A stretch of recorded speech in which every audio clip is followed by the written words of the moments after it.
flight director today. He is at the helm and will be polling his team here for a no-go decision in about 16 minutes. Assuming all continues on track, Starliner's orbital maneuvering and attitude control thrusters, or OMACs, will fire up at 6:23 a.m. Central Time, and that will drop the spacecraft back out of orbit and begin the journey home. Given that, Starliner should touch down for historic first landing at White Sands Space Harbor in New Mexico at 6:57. At the moment, though, NASA is, the team here in the mission control room is still got a lot of work to do to finish preparing for that launch. And earlier in this shift, this team got a briefing on the weather at White Sands, which is looking promising today. It's definitely going to be chilly for the landing team heading out to meet Starliner. Temperatures are expected to drop down to around 22 or 23 degrees Fahrenheit. Right before sunrise, which is when Starliner's going to come down. And that's about the, and then their clouds are scattered, but the wind should be light. All in all, it'll look pretty good. Unfortunately, though, we have chosen the longest night of the year to bring Starliner home. Happy winter solstice to everyone. It's going to be about 5:57 a.m. Mountain Time there in New Mexico, and the sun won't be up until 7:04. So we will have some cameras out there. You can see the landing team gathering here, what it looks like now. We'll show you as much as possible, but it will be dark for a little while still. So we have a lot coming up to show you here on NASA TV, but before we get too far into the landing operations, we do want to look back at Friday's launch of Starliner. We're heading into a launch replay to take a look at that brilliant morning liftoff from Cape Canaveral.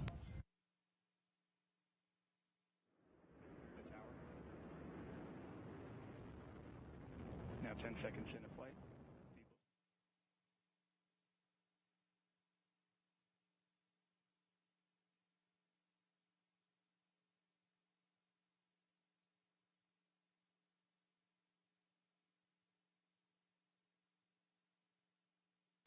So there you see the United Launch Alliance Atlas V heading into the skies above Cape Canaveral. Crowds there gathered to watch it as it lifted off on its journey. Launch was, of course, timed to catch up precisely to the International Space Station's orbit.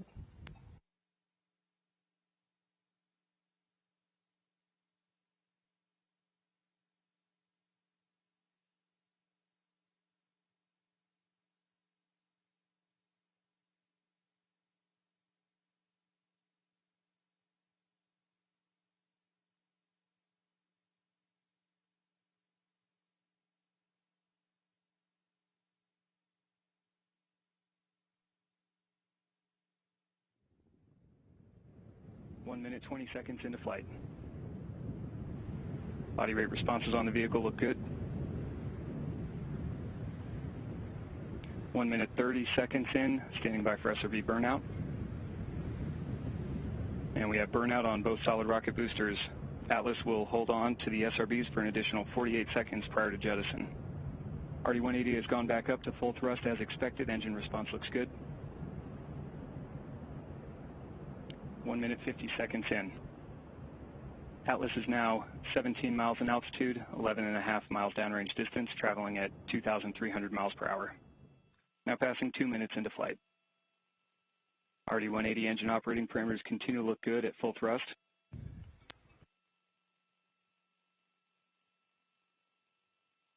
And at 2 minutes, 11 seconds into flight, the Atlas rocket now weighs just one.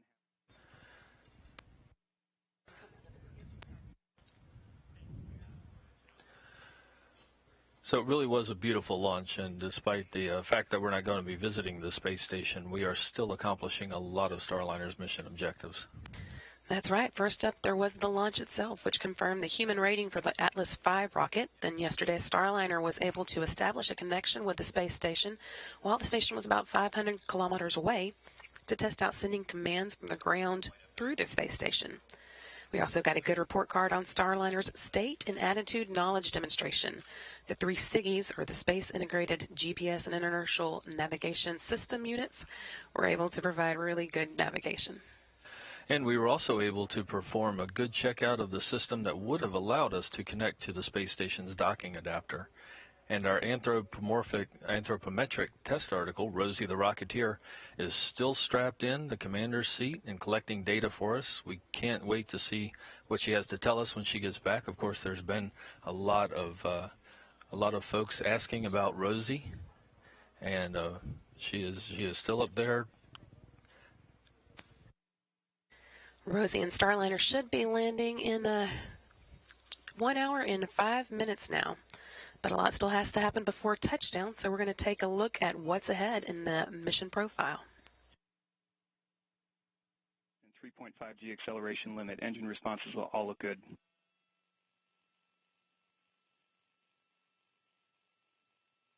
Three minutes, 55 seconds into flight.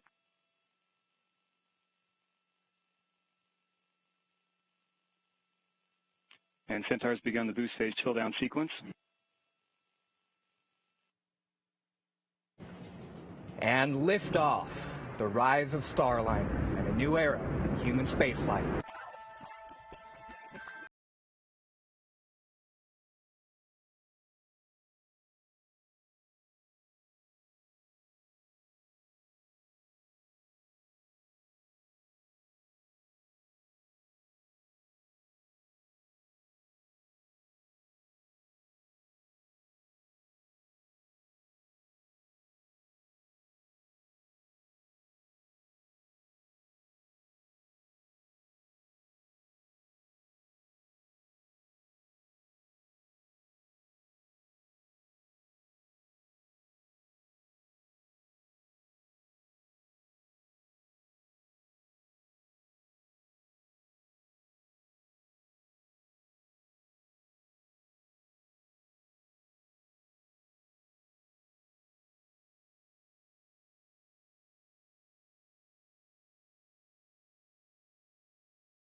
And Flight Director Richard Jones has given a go to commence the deorbit burn at the prescribed time, coming up for setting the course for a landing by Starliner out in New Mexico 1 hour and 2 minutes from now. Richard Jones polled his team, and everyone is go. That is pending one last bit of work that needs to be done on the propulsion officer's side, just making sure that manifold valve is open on the orbital maneuvering and attitude control system. That should happen about 10 minutes before the deorbit burn. So the first step in getting there, of course, and getting back to New Mexico is the deorbit burn, and that is coming up at 6:23 Eastern Time.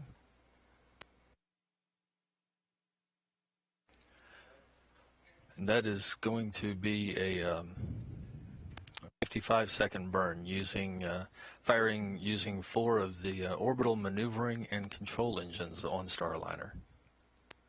To get ready for that, the team here on the ground is disconnecting Starliner's solar arrays and radiators. The spacecraft has enough power to get home now, and its sublimators will take over cooling.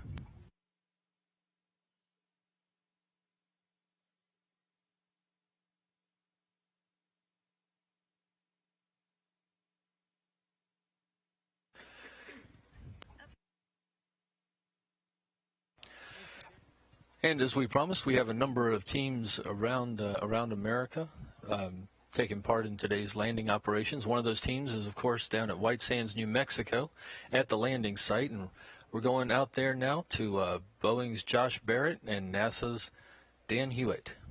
Landings, I imagine this setup looks quite a lot different. How do you expect this to go? Yeah, it is vastly different. I mean, if you follow the International Space Station, we've been landing our astronauts in Kazakhstan and the Soyuz for several years now, and it's a lot of airborne assets. It's an extremely remote area, so there's no way to really drive on except in limited vehicles. One of the nice things about bringing landings like this back to America is we're much closer to cities, much better infrastructure, things like that. So it's great to see the convoy lined up. We've had a lot of exercises with the teams out here just over the last year or so as they've refined all of their procedures and everything to get ready for this landing. It's running like a well-oiled machine now. There's a bunch of different teams. Everybody's color-coded, so they all have their specific jobs, but it's great to see. Why don't we walk through some of the teams and what they're going to be doing today? Yeah, so let's start over here, Tim. Why don't you follow me? So let's go up here. We'll kind of go line by line for the convoy. So we have our command vehicle up front here. That's where our recovery operations leader is and our recovery director. Those are the two guys who are really in charge of this whole operation, make sure the procedures go exactly as planned. Right behind them, we have our gold team. They have a very important job. They're the first to the vehicle, and they actually sniff for hydrazine. Now, the crew module uses hydrazine as a propellant, and if it does turn into a vapor, it can be very toxic and damaging to your health if you inhale it. So they will be full up in escape hazmat-style suits protected from that hydrazine. They use these special sensors to sniff for it and make sure the rest of the recovery convoy can come up to the vehicle. Now, going over here, the next line, we have our silver team. They're right behind gold team after gold team clears it. Their first job is to ground the vehicle. So the vehicle will be powered down, but there could be some residual electricity on it. And so before anyone can touch the vehicle, they're actually going to ground the vehicle and discharge any electricity from it. Then up next is blue team. That's us. We're the blue vests. We're in charge of showing everyone what's going on. We've got situational awareness cameras, all of the microwave equipment to get back to our satellite uplink and make sure you guys can see this recovery effort. Next, we're going over here to the green team. So you see these big HVAC trailers right here. They're going to hook those up to the crew module to get some ground cooling on it. But their very first job, since it's so cold, it's 22 degrees, they're going to put an environmental enclosure on the crew module. It looks kind of like a big inflatable crew module sized bouncy house, but it's going to wrap around the vehicle, hug it, and we're going to get some warm air on the crew module and make sure the propellant lines don't freeze. And then after them is the red team. They're a lot of fun to watch. They are mostly Boeing fire rescue employees. Let's go up here and so I can show you the mobile access platform. So here, that platform will get backed up to the hatch on the crew module. That gives our teams access to the hatch. Right now, since there's no astronauts on board, we're just going to open up the hatch. One of our engineers, Selena Dopart, is going to go inside and run a couple of tests. But on a crew landing, that's where the crew will come out of the vehicle and be taken into this medical truck right here behind me for their initial post-landing medical checkups. And that's pretty much the convoy. So I'm going to go back here over with Dan. Yeah, thanks, Josh. Great walkthrough. And as you can tell, he's really wanting to keep moving because it is pretty cold out here for the teams today. We are on the blue team, and we are going to be bringing you guys a couple of different views, hopefully, of the capsule today. There's a bunch of assets out here, one of which is just about 100 yards or so away from us. There's some tracker cameras on one of the main trucks that drive out here, the MDTV, the MLCC. So we have our MDTV, that's Mobile Data and Tracking Vehicle.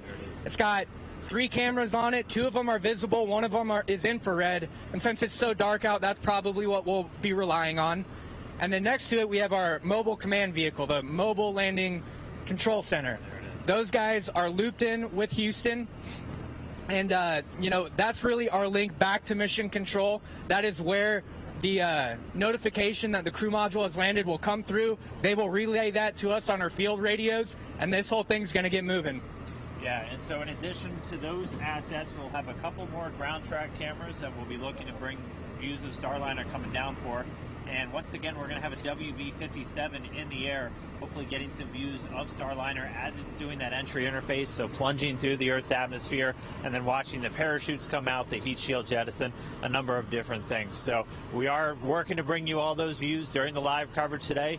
It is dark, so it's not going to be the prettiest picture, but we should have some great shots of Starliner coming down. And I do want to reiterate the teams we have trained. Actually, it was a couple months ago. We were right here at this very landing site, training in pitch black conditions. We were reporting at 1 a.m. It was quite a bit warmer. It was. It was. You know, we're ready for this here. The team's ready for it. We've been on site since 1 a.m. They are locked in and ready to execute and ready to recover the first American orbital capsule to land on land. Yeah, and there's going to be a couple of events on the way down, and I know Steve and Brandy are going to walk you guys through this quite a bit, but we're going to be looking for a couple of key things after that entry interface. And once they're through the atmosphere, that forward heat shield's going to come off and descend under parachutes. The drogue chutes are going to come out, and once those have done the initial steadying of the vehicle, the pilots will deploy and then bring out the main parachutes, which is going to do the vast bulk of the slowing. And then once we get down a little bit lower, I think a couple thousand feet off the ground still. About 3,000, yeah. About 3,000, that heat shield's going to pop off, and that's going to reveal the landing airbags, which will inflate and then allow Starliner to come down nice and soft on the ground. What's that final speed as we touch down again, Josh? It's about 28 feet per second. I know you asked for miles an hour. I think we're about 19 miles an hour. But that's still a very soft landing, especially under those airbags. All the testing we've done, even on worst case scenarios with airbags out, coming down faster than we predicted, the loads on the crew were actually lower than we predicted in our analyses. So that's a good surprise to have. Yeah, and a lot of the operations that we're going to see today will be very close to the exact same as when we have a crew on board. Some of the obvious things that will be different is we're not going to be pulling anybody out of the capsule today. We don't quite have all of the same medical personnel that would come. If you've ever seen a Soyuz landing, it's very common for the crew to come out, and then they always have a flight doctor with them, a flight surgeon. That's somebody who's assigned to a crew member before their flight, during flight, and after, just to provide that medical care. Nurses and a number of other personnel who are just kind of there on location for the crew. We know coming home from space after 6 months is a little jarring on the body, so we make sure and do the best we can to take care of these crew members once they're back on terra firma. Yeah, you know, you watch a lot of those Russian landings, the crew members are assisted out, and that's actually why we tapped our fire rescue Boeing fire teams here. They're trained in enclosed area rescue. They're going to actually go in and extricate those crew members, and that's actually a word I learned recently. There's a difference between extrication and evacuation.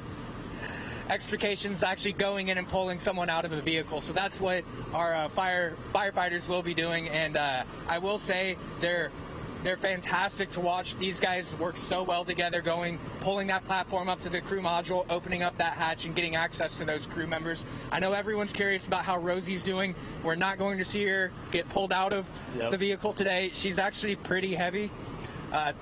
Anthropometric test devices are loaded down with a lot of weights and sensors and stuff, so it'll be work to get her out. So we're going to leave her there for now, but she's all right. And we do have some of those crew members that are going to be flying on Starliner. They are here with the teams observing all of the operations today. Among them, the crew flight test. So the first astronauts that are going to fly on Starliner, Chris Ferguson from Boeing, and then Nicole Mann and Mike Fink from NASA. We also have Sunny Williams on site with us, and she's going to be actually flying in this Starliner that's coming home today. Yeah, so I'm sure this is a really special moment for her, seeing her spacecraft come down, but we've got a lot to get through. As you know, our senior vice president, Jim Chilton, said yesterday to the media, this stuff is not for the faint of heart. We have a lot to prove here, and landing, there's no point in sending people to space if you can't bring them home safely. So this is a very critical operation. Yeah, well, we're going to bring you as much video as we possibly can on the way out. We're going to have some cameras rigged up, and we'll be on the ground with the capsule once it's down. And again, we'll be looking for some airborne and some ground tracker cameras to provide views, probably an infrared, because pitch black outside, of Starliner as it re-enters. And we're locked in and loaded here, and we're ready to go.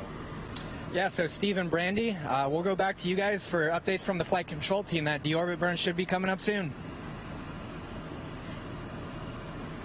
Thanks so much, Josh and Dan. We really appreciate y'all braving the cold to bring us those views, and we really are looking forward to what you're going to show us a little bit later.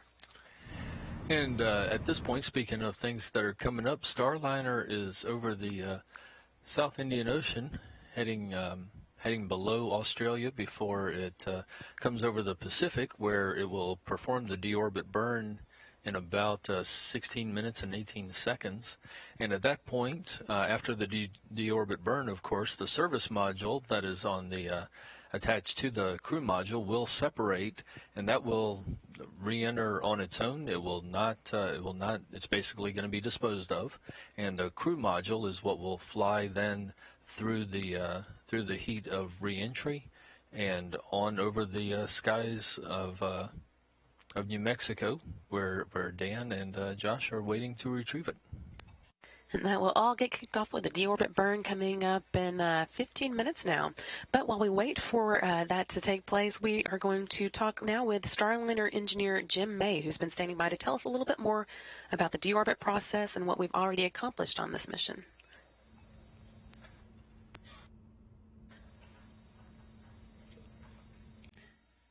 Responsibility on this program is making sure that the way we train is safe enough for us to fly.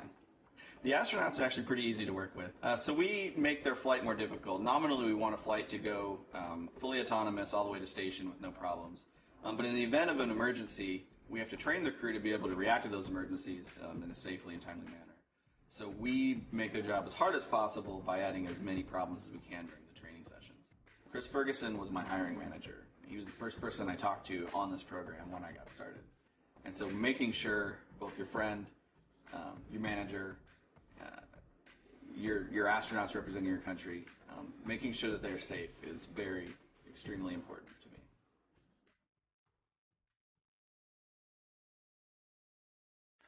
Welcome, Jim. Morning. Jim, one of the questions we've been asked is whether the mission elapsed time problem that crept into the orbital insertion burn could cause an issue today during this phase, during this deorbit landing phase.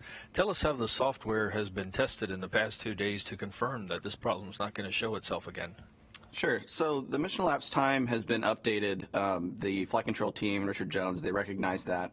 We're able to command the vehicle to change its mission elapsed time, which then goes into all of the flight management computers. So all the computers are now in agreement with what the mission elapsed time should be, and all of the continuing automated flight features that use that time are going to follow it and have been successfully following it ever since. That's great news. So I know that the software is really able to do a lot for Starliner and handles a lot of the mission events, but how does that interact with the team here in Mission Control? The team in Mission Control is watching what the flight control system is going to tell the vehicle what to do. So there are parts of the spacecraft inside of the flight software that say, hey, this is where the vehicle needs to point, and this is where the vehicle is going to need to go to in the future in order to do things like deorbit or rendezvous and things of that nature. So the flight control team on the ground is looking at that data and maybe making updates to it should they be wanting to make any changes to the flight plan in the future. But the ground control team always knows where the vehicle is going to be pointed, where it's pointed now, and everything that it wants to do to remain on the flight plan as designed. And Jim, you've been working this program for a while. Tell me about some of the things. How are you feeling with the way? I mean, just to see that Starliner is up in space and now it's getting ready to come home. What are some of the things going through your mind now?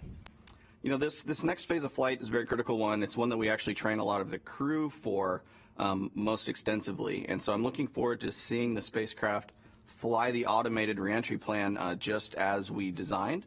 Because that's all we care about. The thing we care about the most is the safety of the crew. So seeing that the automated flight plan can go as expected is great because we are also training the flight crews to be able to take over should there ever be any issues if they need to.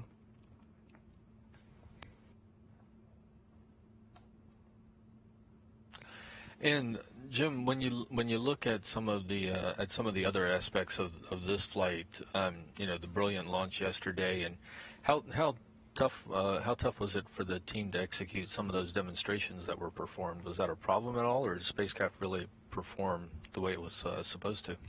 once we have the spacecraft in a stable orbit, we've been able to perform the demos just like we planned, just at a slightly different orbit.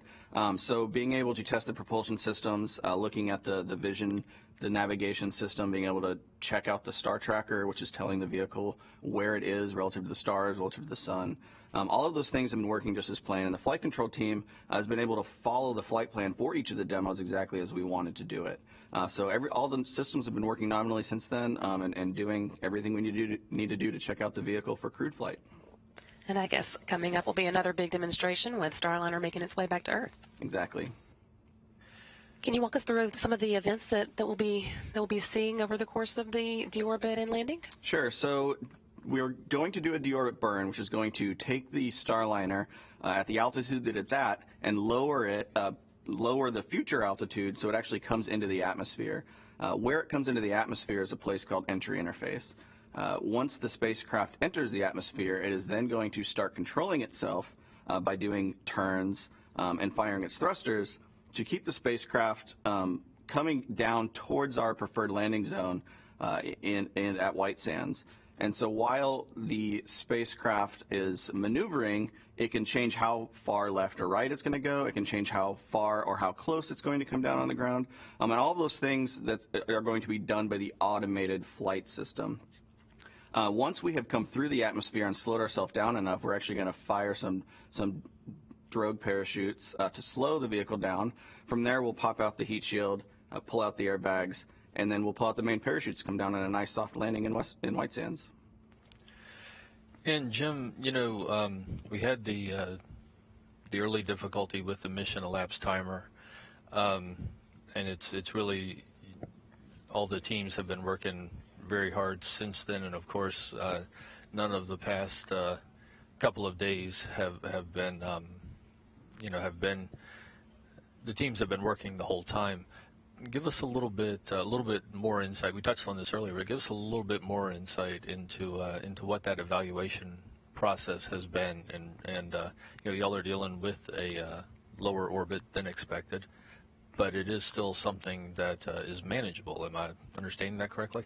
Correct. So Starliner is designed to fly anywhere in low Earth orbit. So the fact that we're at a slightly lower than planned orbit does not mean the vehicle can't perform like a spacecraft that can fly automated and on its own.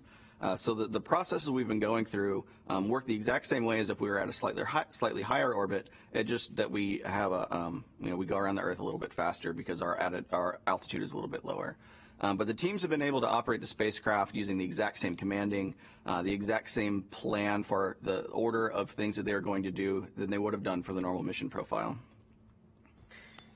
And I guess it will have just a little bit shorter journey. Normally it takes about, 45 minutes for Starliner to get down after its deorbit burn, but it's a little closer to 30 this time? That's correct. That just has to do with how long it takes from the deorbit burn for the altitude to slowly come down, because our trajectory is no longer a circular trajectory around the Earth. It's going to be coming down in a lower path. And we can see from our monitors here in Mission Control that Starliner is going through the orientation steps ahead of this deorbit burn that's coming up in just a few minutes.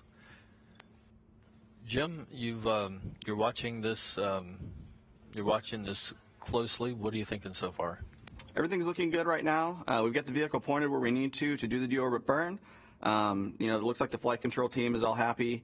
GNC, my background from school, I'm happy now because that's the type of thing that I really studied for. So we're looking good for the deorbit burn. We're hearing here in Mission Control that the Starliner is on its way into burn attitude now. So that'll be getting us in place for the deorbit burn coming up just 7 minutes and 30 seconds from now. And at this point, Starliner is crossing below Australia on its way over the Pacific. It is going to fly back on what is called an ascending node, which basically means it's coming up from south to north on this pass, going over Baja California and then over New Mexico on its way to White Sands.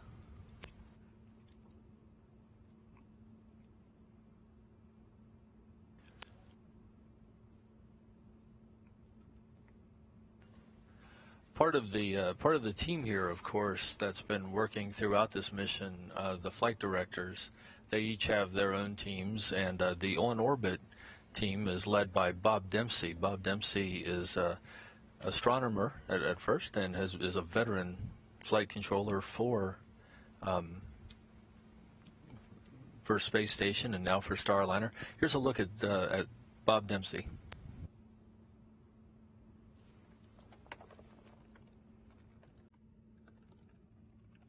That NASA was doing, space shuttle, probes around Jupiter, stuff like that. But when I came here and became a flight director, I realized it's not the technology, it's the people. My call sign, and therefore my team name, is Galileo Flight.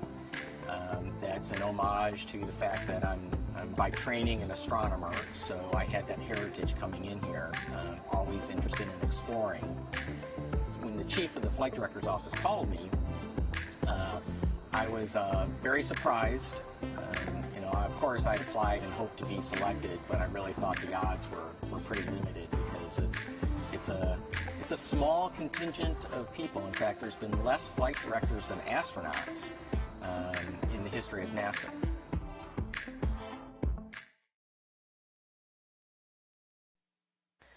And as we mentioned, Richard Jones is back on console today to bring us in for a landing. Here's a look at what he had to say. The role of the flight director, to put it simply, the flight director makes decisions. I make decisions.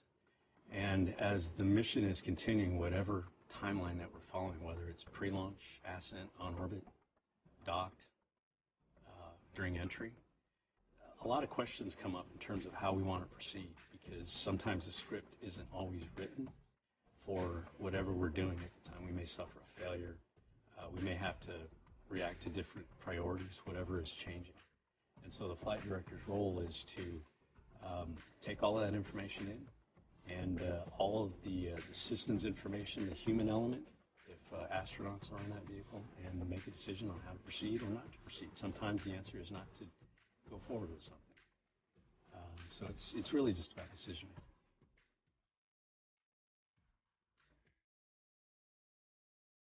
Other members of our star team of flight directors are Ed Van Cise, who was covering the what we call the third shift, and also Mike Lammers, who is sitting with Richard Jones today. He's been kind of the weather flight director for both launch and landing. Also, at the flight control console, you've got a couple of Capcoms on shift with us. We have Tracy Caldwell Dyson and Josh Cassida. Josh is actually scheduled to take his own flight on this Starliner that is currently in space now. He'll be on the second crewed flight of Starliner. Each of those teams spent about 9 hours in mission control at a time, with 1 hour on either end of the shift devoted to handover for the oncoming team. Together, these teams have seen Starliner safely through the mission thus far, put it in the best configuration for a successful landing, coming up in just 37 minutes now. 37 minutes down to New Mexico. The GNC position here reports that Starliner is in the correct attitude for its deorbit burn that is coming up. At this point, the service module and the crew module are both still attached to each other. It will be the service module's OMAC engines, 4 of them, the orbital maneuvering and control engines, that will power the deorbit burn. They are each 1,500-pound class thrusters, meaning that this 55-second burn will be about 6,000 pounds of thrust. That will slow Starliner from its current orbital velocity and let it fall into the atmosphere, and ultimately fly to New Mexico and touch down in White Sands. Those OMACs are just about done with their duty for this mission, but they will also help us move the service module away from the crew module once the two of them disconnect after the deorbit burn.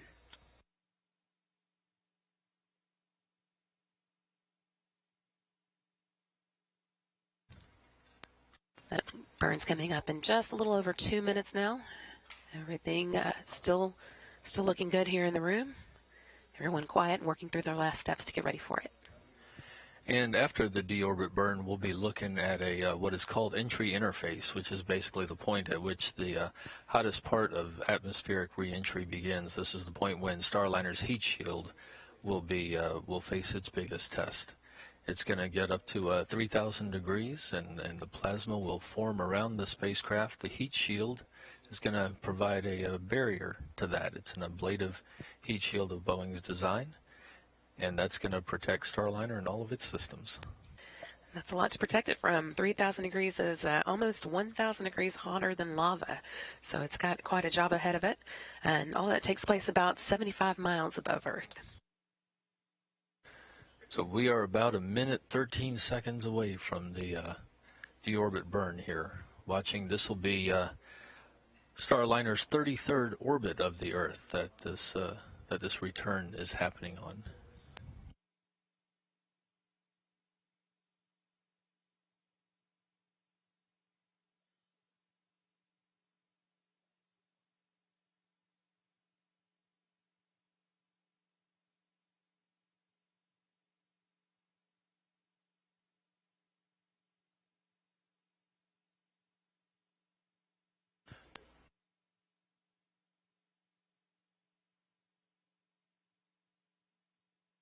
"30 seconds to go now until the deorbit burn begins. Again, it'll last about 55 seconds in all.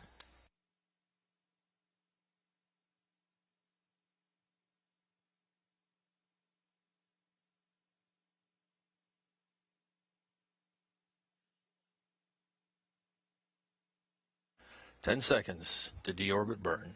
8, 7, 6, 5, 4, 3, 2, 1.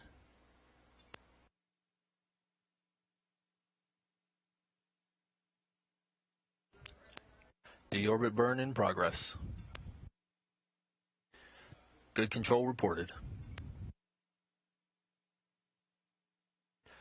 4 OMAC thrusters firing for about 55 seconds to slow Starliner down to begin its return to Earth. All looking good thus far.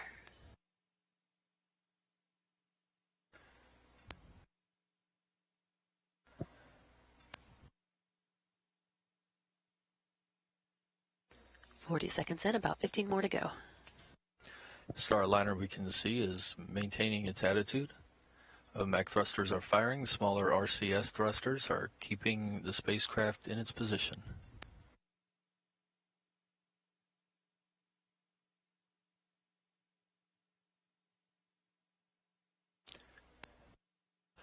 Good burn reported. Engines cut off. We are on our way to White Sands, Richard Jones tells his team. Starliner's ready to come home now. Next up, as we were just talking about, is the entry interface. That'll be coming up in about 16 minutes. But before that, Starliner does want to get rid of the service module so that the crew module can make its way home on its own. That clears the way for that heat shield and eventually the parachutes that will lower Starliner down slowly to Earth.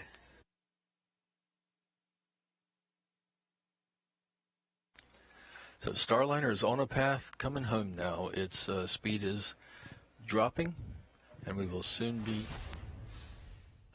jettisoning the service module as noted, but we are definitely on the way home to White Sands. Moving into attitude to get rid of the service module now.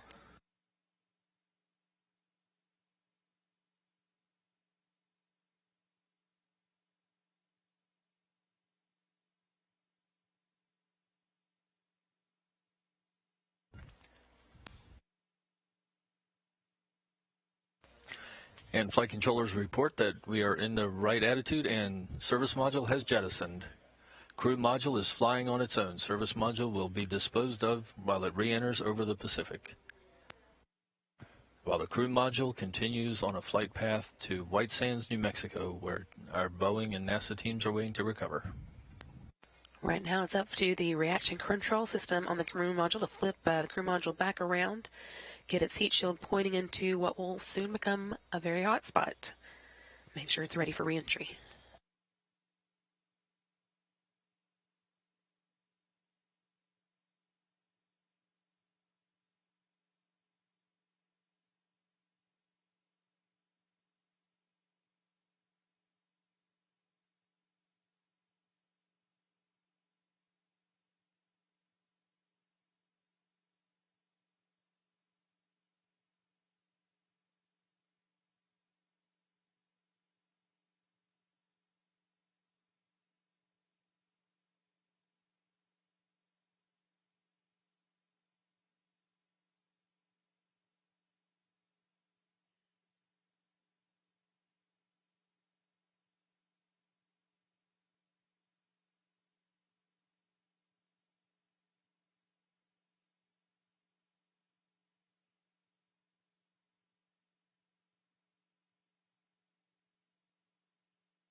At Starliner Mission Control in Houston, we continue to monitor the progress of Starliner as it flies back to White Sands, New Mexico. All systems are looking just like they're supposed to. Everything is looking good. The crew module is positioning itself for the re-entry. We have entry interface coming up in 13 minutes, 40 seconds.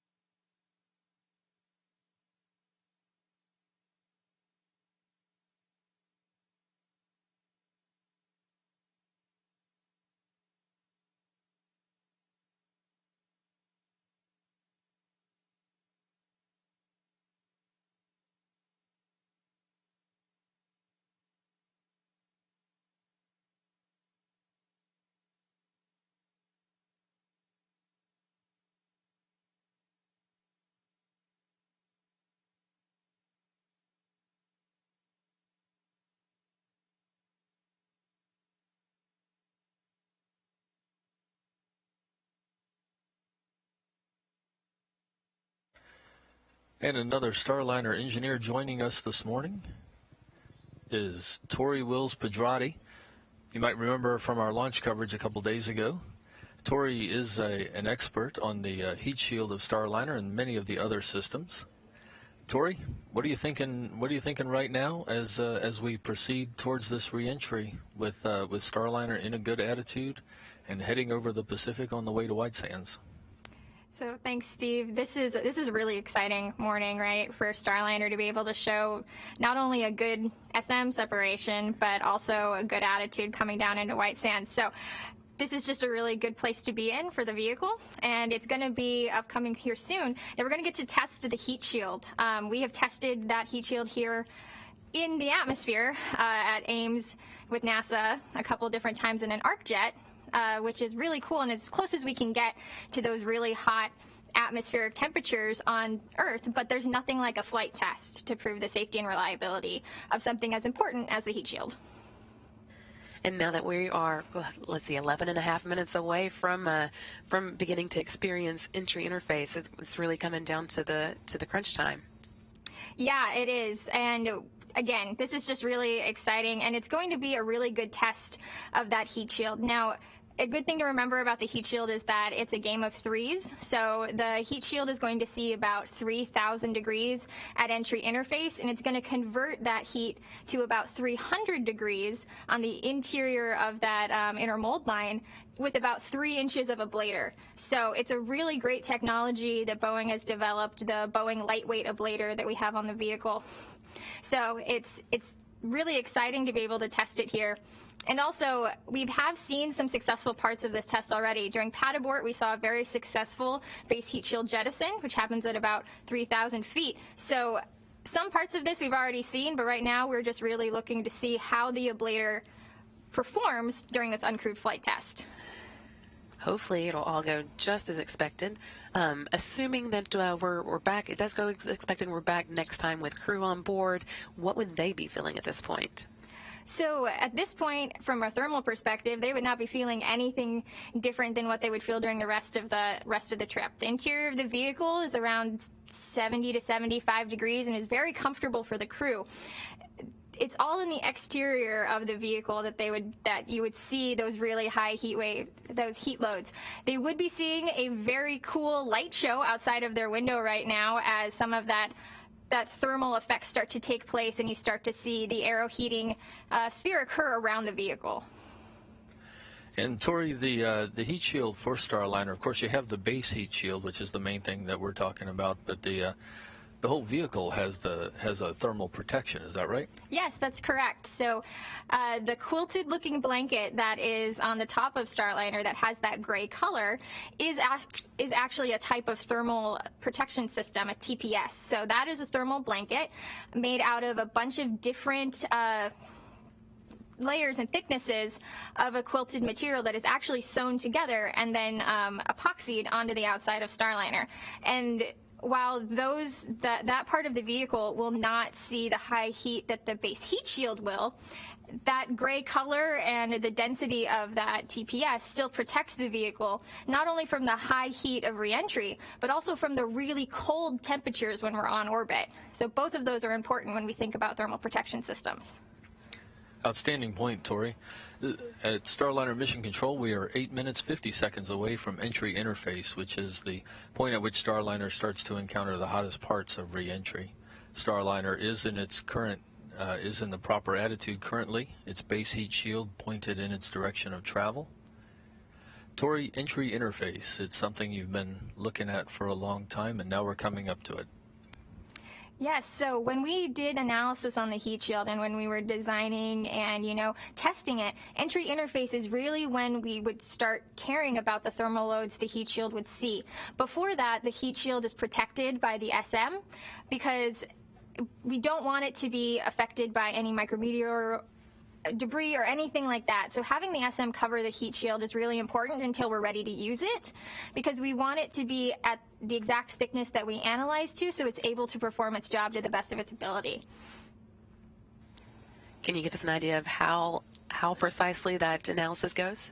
Yes, so each area of the heat shield is actually lofted.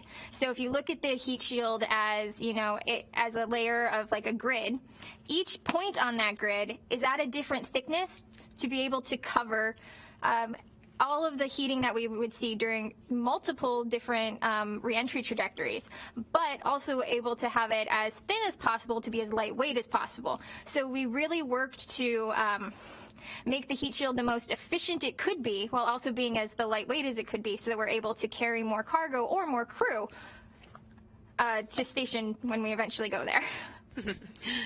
Well, how long after entry interface would you say that the heat shield has kind of done its job? When will you sigh with relief? So when we release the drogue parachutes, at that point the heat shield has taken the brunt of the heat forces, and by the time that we're ready to release those drogues, the heat shield has done almost all of its work. We performed analysis all the way up until the heat shield will actually drop at about 3,000 feet, but once we start releasing those parachutes, I'm going to have a big old sigh of relief. Now, when the vehicle comes back, and if we get any shots of that, the ablator is going to look black. It's going to be charred. It's going to have that sort of crusty looking appearance. And that is exactly what we expect, because how an ablator works is it transfers heat into gas. And by doing that, it chars the material. So when the material is, when it's new and when it hasn't seen any heat yet, it's white. But if we see it's black as it's coming back, that means that it actually worked, and we've transferred that heat into gas.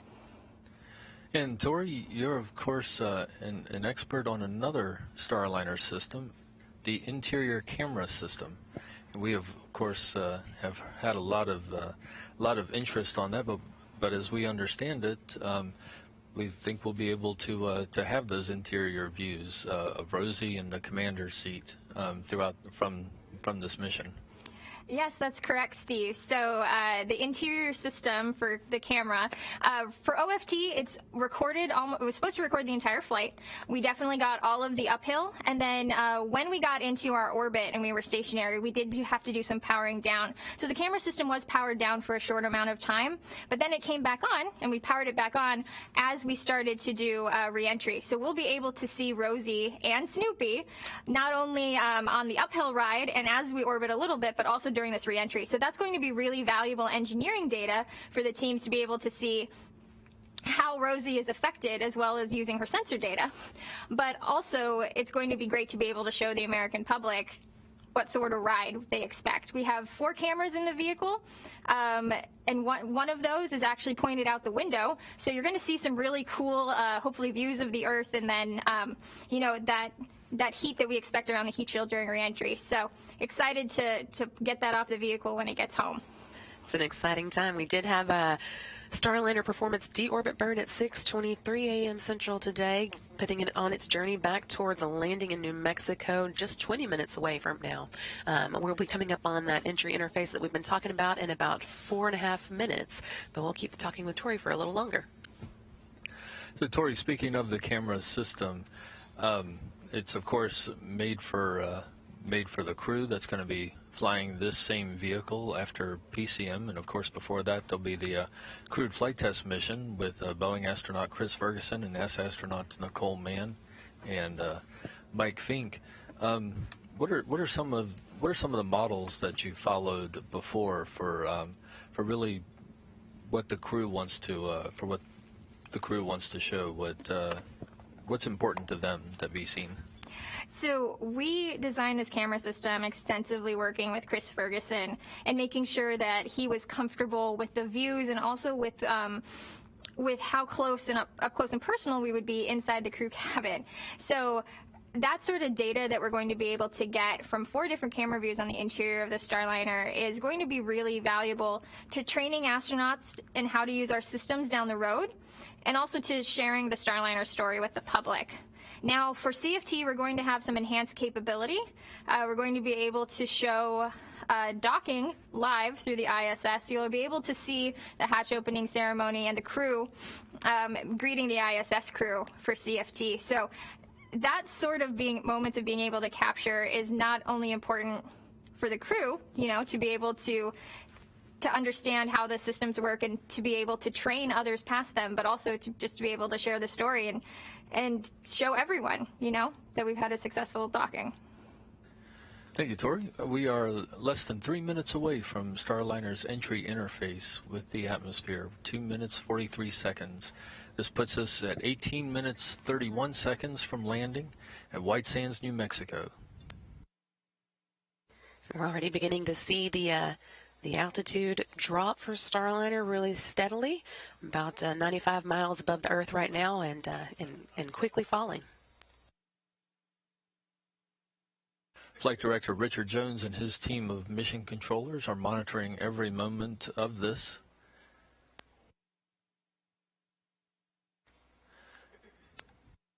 Currently, Starliner reports 147,000 feet. Moving under the Mach 25 orbital velocity, currently 24.6 Mach.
And at Starliner Mission Control in Houston, we are 40 seconds.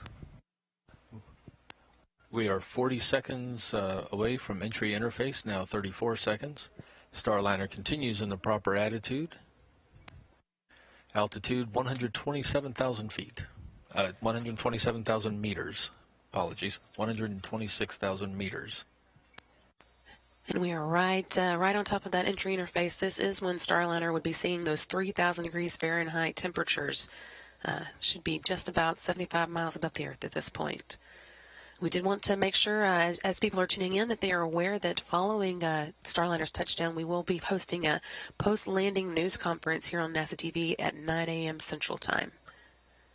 That's going to feature Jim Bridenstine, the NASA administrator, Jim Tilton from Boeing, and Steve Stitch from our commercial crew program.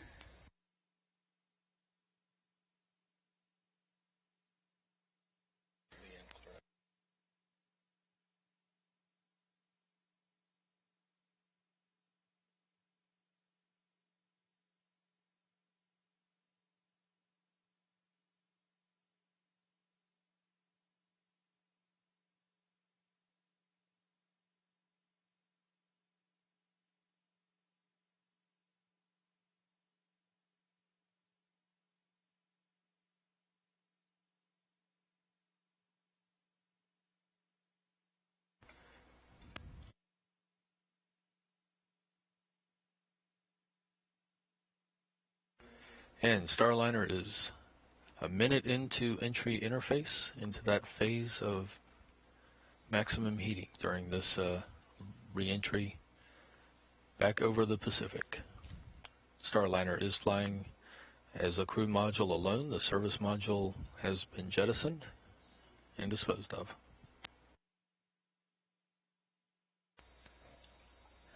Altitude 104,000 meters. The entire team here in the room is quietly watching, making sure all the systems continue to look good. We've also got a number of VIPs in the viewing room as well. We've got NASA's Administrator Jim Bridenstine, as well as Boeing's Jim Chilton, and the Boeing Defense and Space CEO Leanne Carrot as well.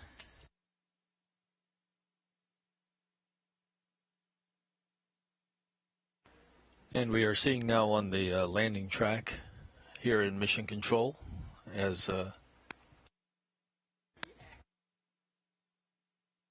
Starliner moves over the Pacific.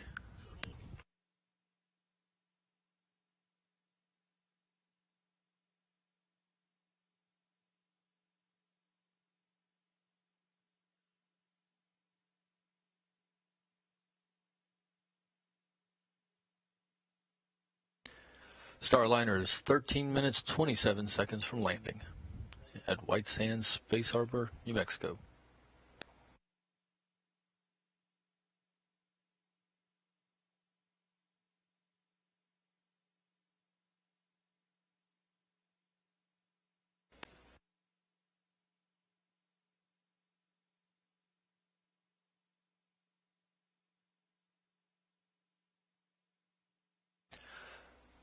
Starliner is entering the expected blackout region when the plasma forms over the spacecraft and the antennas cannot adequately communicate with the overhead satellites. Currently 51 miles above the Earth, still heading in, making its way through that entry interface, about 3 minutes into it at this point. The next milestone we'll be looking for is the forward heat shield jettison. That should be coming up in less than 10 minutes now. Controllers report good attitude, good roll to the to position it needs to be in.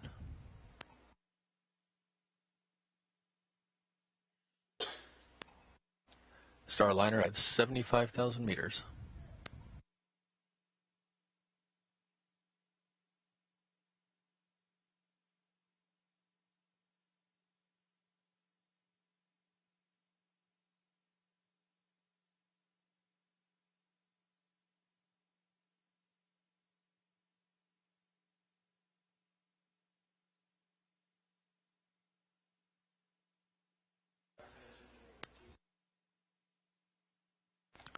Starliner moving through Earth's atmosphere, going through the entry phase.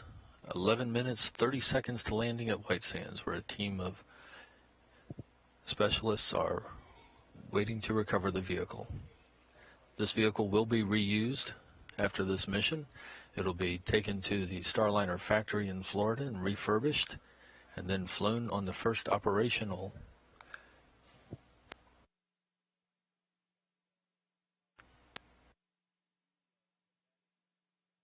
It'll be flown, slated for the first operational mission.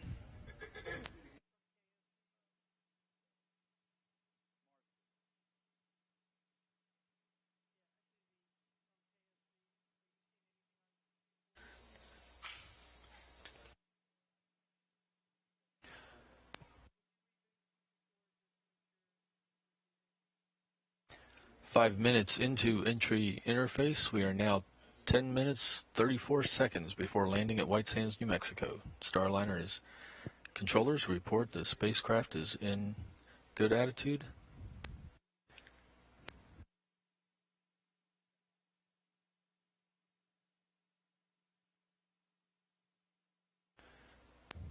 About 5 minutes away from when we expect that forward heat shield jettison, the first of the heat shields that will be jettisoned. In the meantime, we've got 10 minutes until landing, and the Starliner will be heading in the next few minutes over the Baja Peninsula, part of Mexico, and then into New Mexico in the White Sands Space Harbor. And we have confirmation that the on-site vehicle at White Sands, the tracking vehicle, is tracking Starliner right now. Systems are looking good.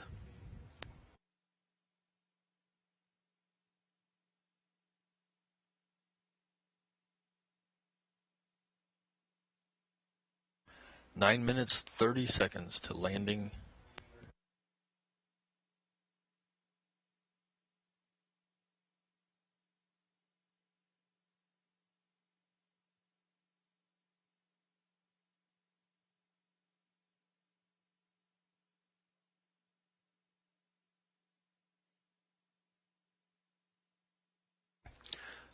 And FIDO reports that Starliner is on track, continuing its descent to White Sands, New Mexico, altitude 51,000 meters.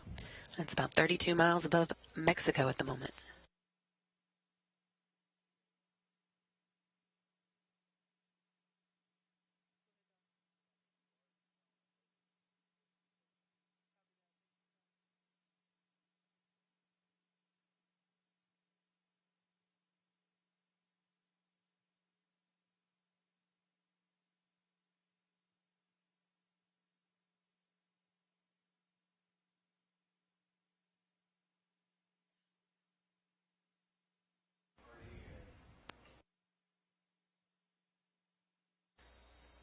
Getting our first views.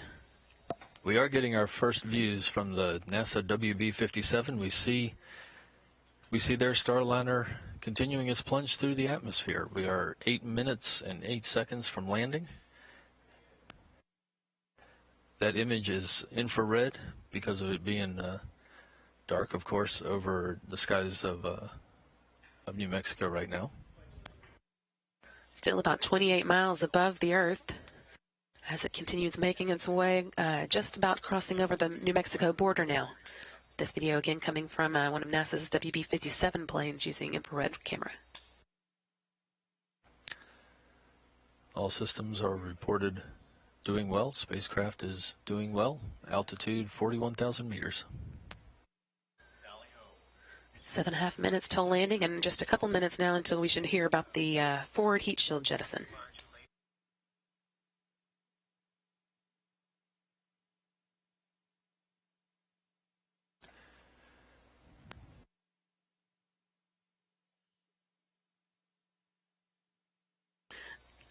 Great view here.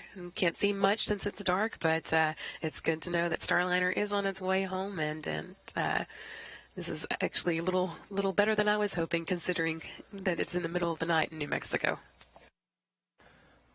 Very good to see this. Very good to see this. Everything is looking, that image is exactly what we expect. The thermal protection system on Starliner, of course, protecting the spacecraft from the heat of entry. Slowing speed down, now Mach 3.5. Of course, orbital velocity is Mach 25, so that gives you an idea of the velocity change. Now 17 miles above New Mexico.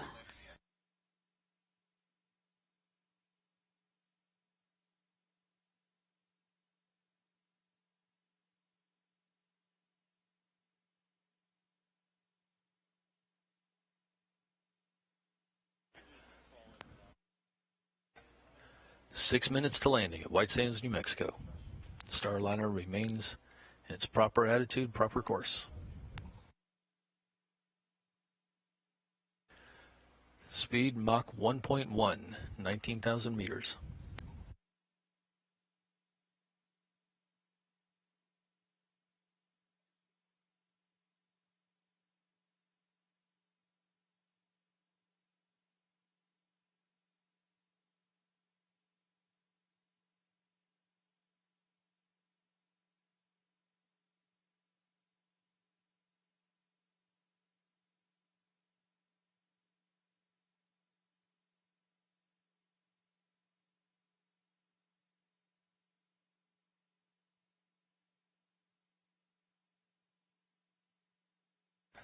Landing recovery team has visual on Starliner as it comes down.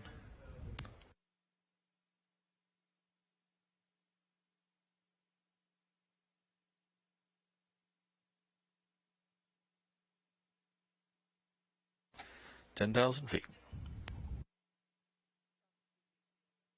It's about 6.2 miles still above New Mexico, but we did just Forward get heat shield deploy. confirmation of that forward heat shield deploy. Everything, Drogues out. things will happen fast now. The drogues will start stabilizing the Starliner and slowing it down before the main heat shields deploy after it. Main parachutes, rather, not heat shield. Vehicle is slowing rapidly. Mach 0.2.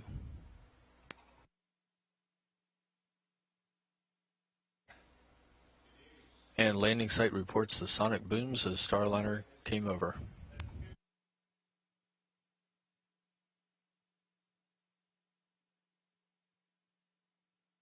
And we can see on that image the two pilot chutes, the two drogue chutes.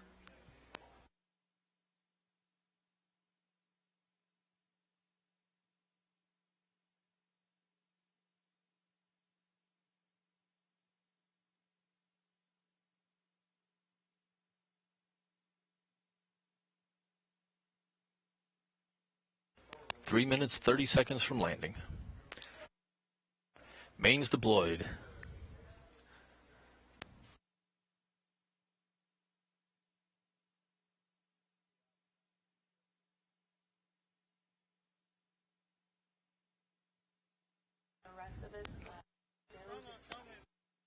And we see three main chutes. Three main chutes. Billowing up, we have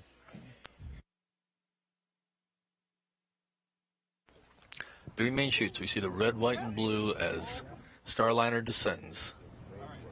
2 minutes, 53 seconds from touchdown. And the rotation handle has deployed. That will level Starliner as it descends. Base heat shield has jettisoned. That is the base heat shield falling away as planned. Airbags are inflating. And that is the last of the milestones. So now all that's left is for Starliner to float down to the surface of the desert in New Mexico. Everything continuing to look good on this camera that we're getting from the WB-57 cameras, infrared cameras, giving us as good a view as we could expect at nighttime. 2 minutes, 12 seconds to landing. Starliner descending under three good main chutes.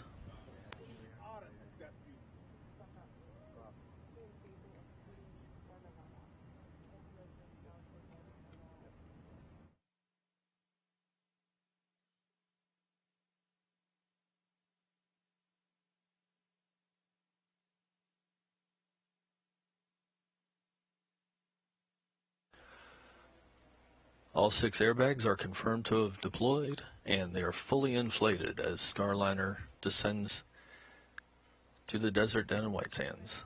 Just about 800 meters left to go. It's less than half a mile. Great imagery there of it descending.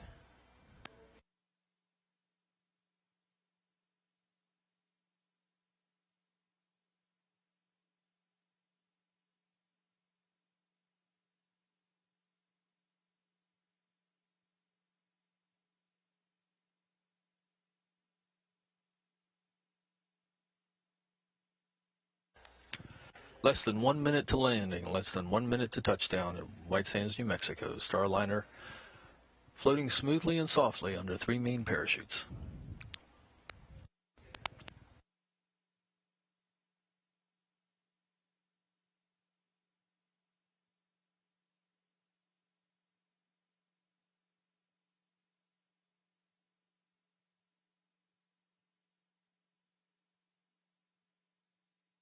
Just 300 meters left to go. That's 984 feet. Very close now. 20 seconds. 20 seconds to landing the first Starliner flight test vehicle.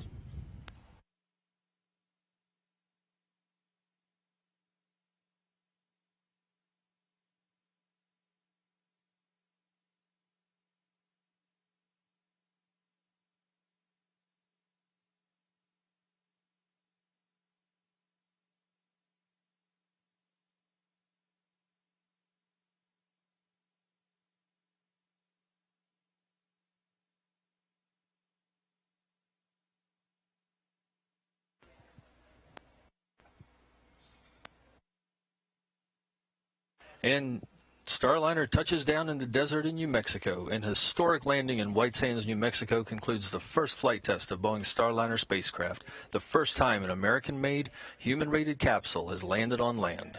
That took place right at 6:58 a.m. Central Time, 2 days, 1 hour, and 21 minutes into Starliner's mission. Congratulations, Starliner. Congratulations, indeed. Flawless flight back to Earth.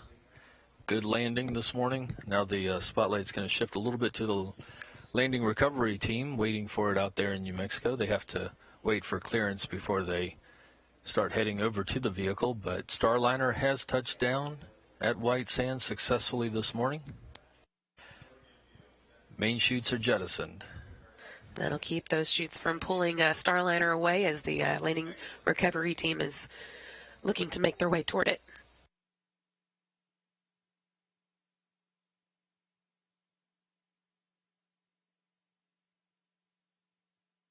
Once again, today's landing time was 6:58 a.m. Central Time or 5:58 a.m. Mountain Time local for Starliner. That again was 2 days, 1 hour, and 21 minutes into Starliner's historic orbital flight test. And Starliner systems have switched to ground mode. Right now, that means the vehicle is taking the steps it needs. Mission Control remains in command of the vehicle.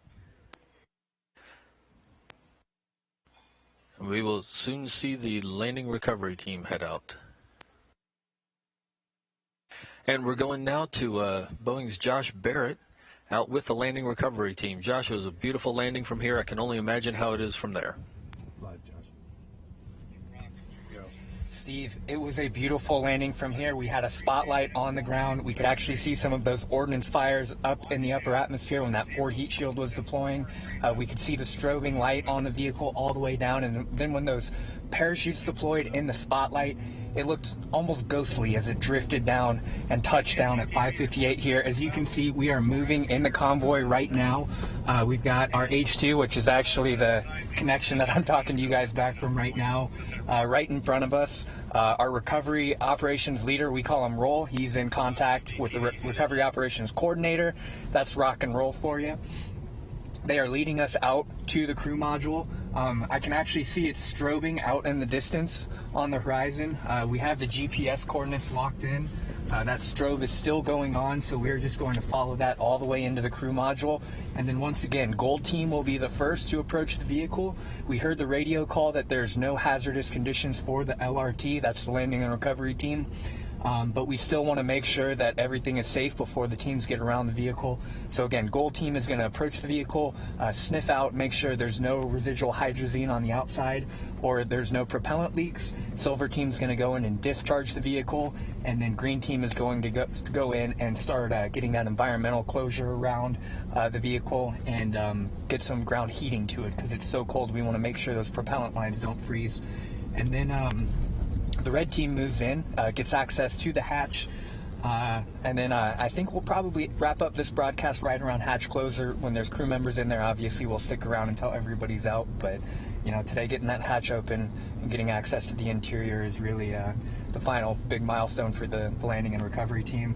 You know, over to our east, we're starting to see the sun come up, so hopefully we'll have a little better lighting for you as we get into these operations, but you know, just a great feeling out here, hearing crew module touchdown on the radios just gave everyone here chills. There was a lot of cheers. Very happy team, and they're ready to rock. So back to you guys, Steve. Thank you, Josh. So great to hear that. Richard Jones, flight director here at Mission Control, said that looks like it's going to be a smooth ride for CFT, judging by how softly and smoothly this OFT vehicle, this orbital flight test vehicle, came down this morning. I'm sure the astronauts on their way to see it will get their assessments as well. Hopefully, be just as enthusiastic as that. I know they're excited to be there. Just a reminder, we've got a lot of work left for this team here in the room, but in just a little while we will be going to a post-landing news conference that's going to be at 9 a.m. Central Time. So we've still got a couple of hours to follow along with Starliner activities here on the ground. But we will be hearing from Jim Bridenstine, Jim Chilton, and Steve Stitch at that time. Again, 9 a.m. Central. And also the landing team there in New Mexico, there in White Sands, reports that, quote, we hit the bullseye. So Starliner came down exactly where it was supposed to, right at White Sands, right where it needed to be.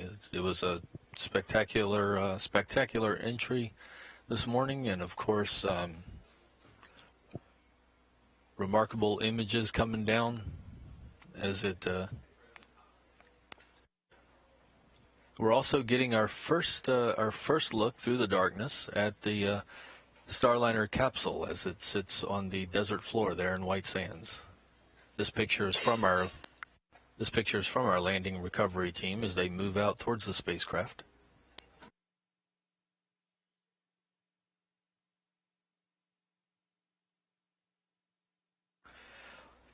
And you heard a little bit earlier from two of our Starliner engineers, Jim May and Tori Wills-Pedrati. They are standing by in the studio. Jim and Tori, it looked great from here. New Mexico reports it looked good. I can only imagine the feelings that y'all have experienced this morning. Thanks, Steve. It has been an absolutely amazing morning. Really trying just to keep it together and not cry on live TV. But it is a fulfillment of 7.5 years of work to see this happen so successfully and make it look so easy. So this is just an absolutely great morning for me. That's, I feel the same way. We've been training. It's not just us as engineers, but we've put a lot of work into training all of the flight crew and the mission controllers as well.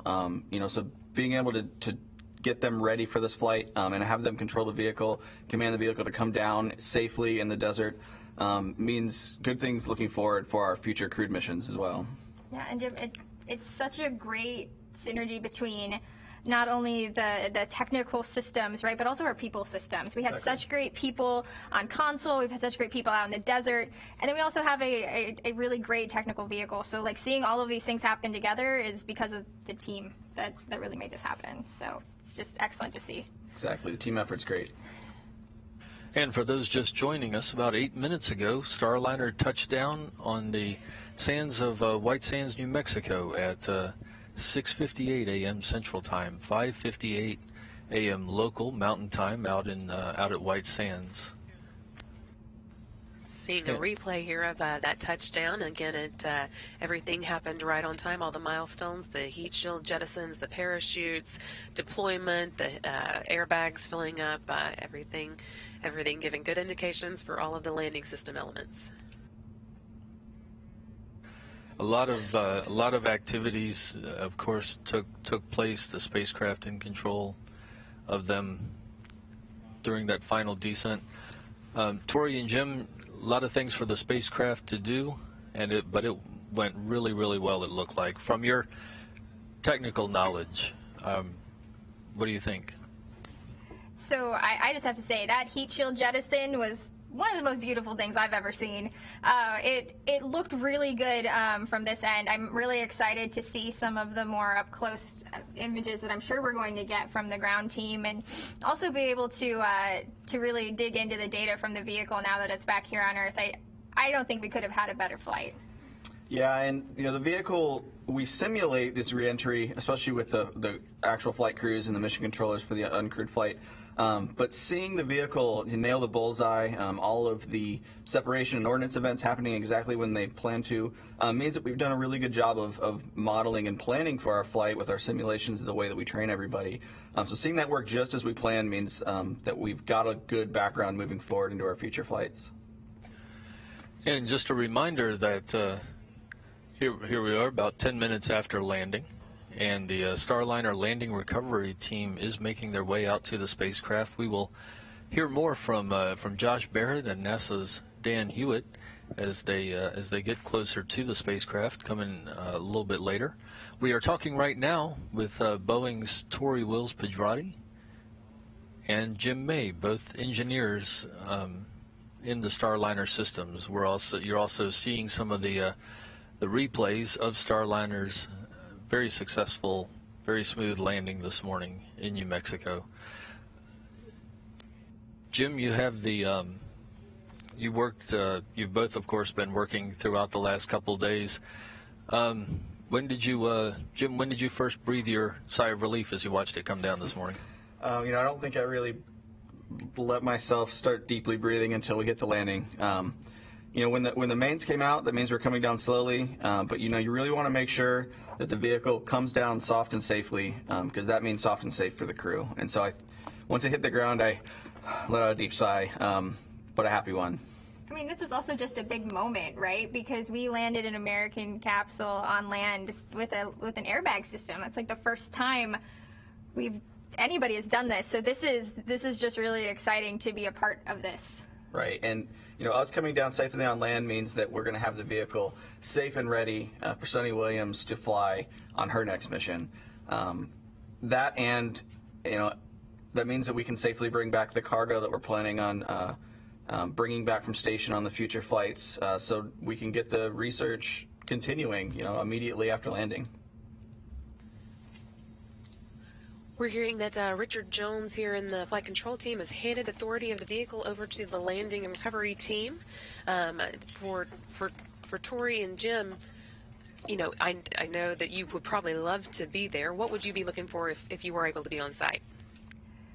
So I would probably be in an ATV trying to go pick up my heat shield from somewhere off in the desert. Now it's going to be really important that we pick up parts of the pieces that we jettison, because that's how we're going to base our models going forward, right? We've done a lot of analysis on this vehicle, but it's getting that data and seeing those systems now that we've actually gone through reentry, which is really going to put us in a great place for when crew gets on the vehicle. And I've been working on the training systems and the simulations that we use to train everybody. So specifically, I'm looking to get some of the flight data recorder data and the data that Rosie the Rocketeer has, so we can take what we've learned from exactly how the vehicle flied and turn that back into a better training product for the future. And speaking of Rosie the Rocketeer, we were expecting before this that Starliner would be coming down about the speed of an express elevator and a skyscraper. Is that kind of realizing that you're not in the control room? But I mean, is that kind of the way it looked to you? That's the way it seemed to be. Yes, the landing looked exactly like we had in the simulations. So everything looked great. Nice soft landing for Rosie. Can't wait to see that data, I'm sure. Looks like we're starting to get some clearer pictures out at the landing site as the teams move in. Again, we've just landed in New Mexico about 13 minutes ago, 6:58 a.m. Central. For those who might just be joining, you missed a lot of the good stuff, but we still got a little bit to show you. And one of their first tasks will be to put an environmental enclosure around Starliner. We can see the images there. That's the infrared views of the landing recovery team convoy of vehicles heading out to meet Starliner.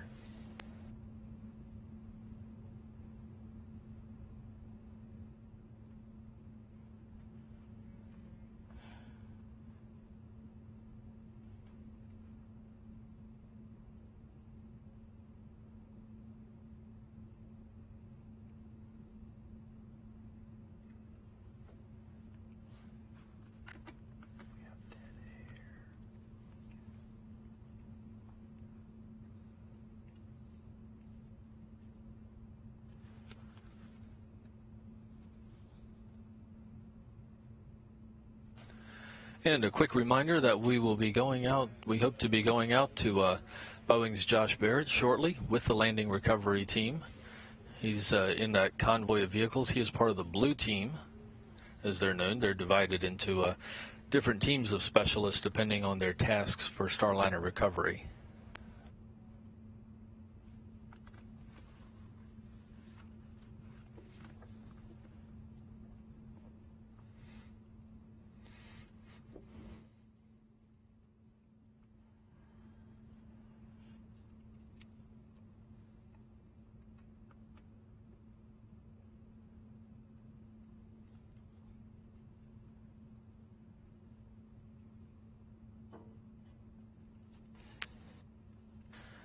15 minutes after the landing of Starliner out in White Sands, New Mexico. Starliner landed after 33 orbits of the Earth. Copy that. The Earth went back to us. Okay. During that time, it was able to check off a number of mission objectives, although it didn't quite make it to the International Space Station. It was able to prove out some of the not only the launch on the Atlas V rocket, and of course all the landing systems that we saw in action today, but a number of the systems that would be useful during future rendezvous with the space station. A number of the navigation system demonstrations were accomplished. Mission controllers, of course, executed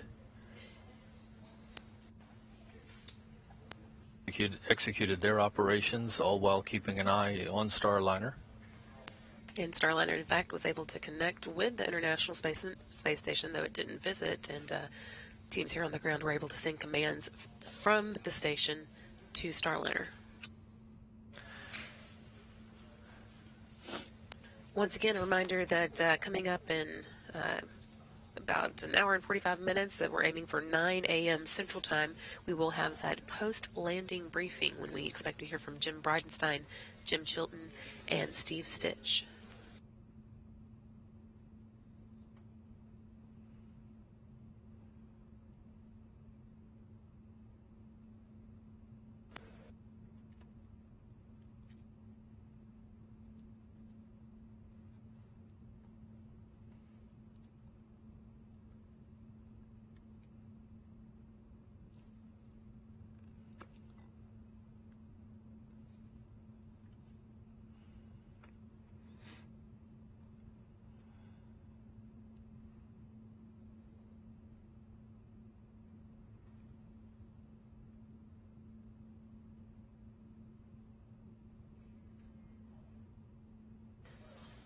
Here in Mission Control Houston, we've got a number of special guests coming in to say hi who have been watching from the viewing room, including NASA Administrator Jim Bridenstine, the Johnson Space Center Director Mark Geyer. We're starting at high fives here, lots of excitement and smiles.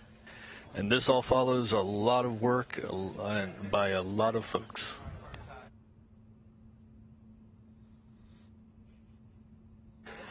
Also joining Bridenstine, NASA Administrator Jim Bridenstine this morning is Boeing's Leanne Corrett and Jim Chilton. They are both congratulating the Mission Control team here in Houston for the work that went into this morning. And we did mention earlier that the team here in Mission Control handed authority already over to the landing and recovery team on site with Starliner, so they're able to relax a little bit and start some of the celebrations. And we also have a report from the landing team, quote, "The vehicle looks fantastic." We hope to hear more from them coming up soon. We're standing by to get some more updates from Josh Barrett and Dan Hewitt on site there. And as you can see from the screen, NASA's Jim Bridenstine and Johnson Space Center Director Mark Geyer, joined by Boeing Space and Launch Senior Vice President Jim Chilton and Leanne Corrett, who is the President and CEO of Boeing Defense and Space.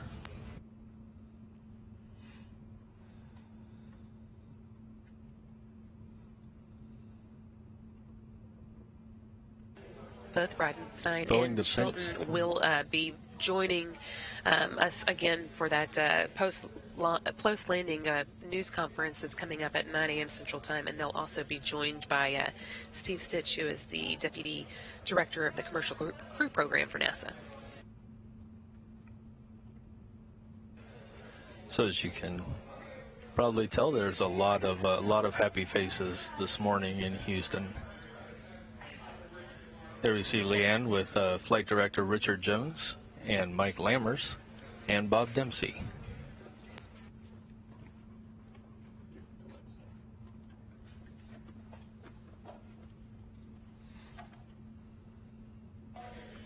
More team members continuing to pile into the room. I don't think the the congrats are going to stop anytime soon.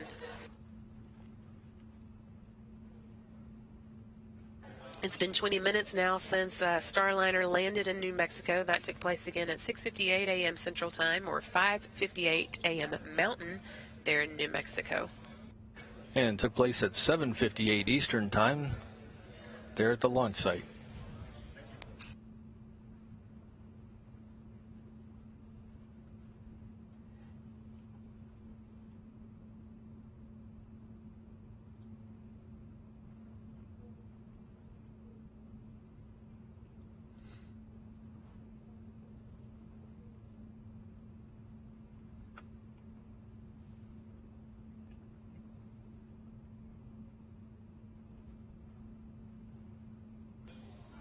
Once again, we've got a number of VIPs piling into the room, some of them that you might recognize, NASA Administrator Jim Bridenstine, as well as his Deputy Administrator Jim Morehard, and Jim Chilton, a number of Jims in the room today.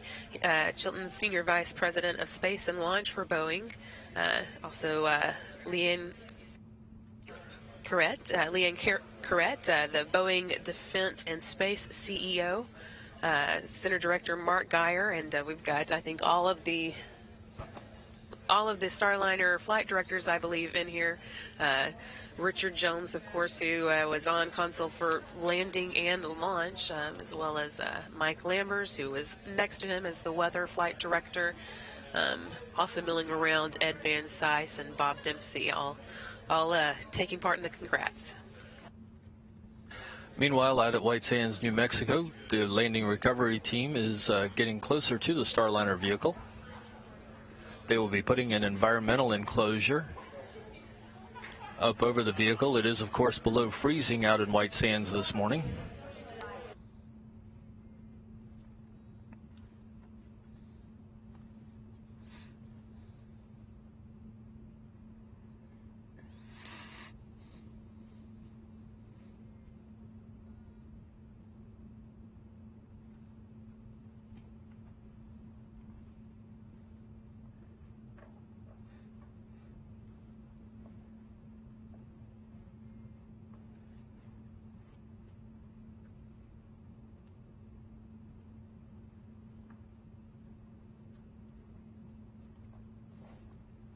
And we are seeing some imagery, some regular imagery coming from White Sands, New Mexico, here in the control room. The team, of course, brings a lot of lights with them.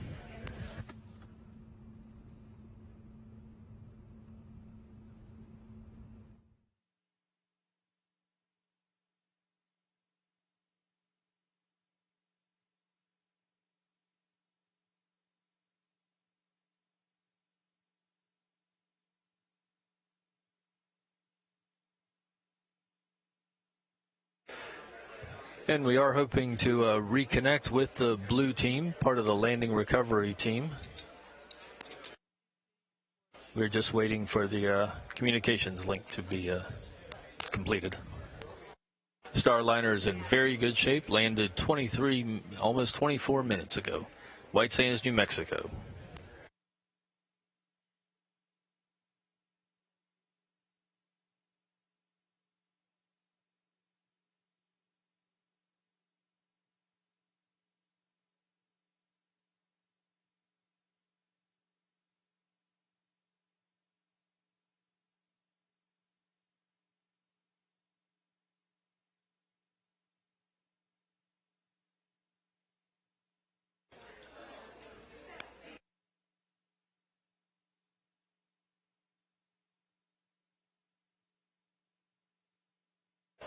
And we also have a report from the landing zone confirming that all the parachutes detached after landing to prevent the parachutes from pulling the vehicle over in high winds. The vehicle is looking good, is also the report, and the landing went very smoothly today. I think the team will be very pleased with the way today's deorbit and landing went. Want to sneak in another reminder of our upcoming post-landing news conference. That'll be at 9 a.m. Central Time. That's what we're targeting. Media who are interested in taking part in the news conference can call the Johnson Space Center newsroom. That number is 281-483-5111. Again, call the Johnson Space Center newsroom to take part for media to take part in that news conference coming up at 9 a.m. Central Time. Again, it'll feature Jim Bridenstine, Jim Chilton, and Steve Stitch. And we are now getting some new views from the landing side. Great view of Starliner there. You can see the detail of the side hatch, the colors outlining the different parts of the spacecraft.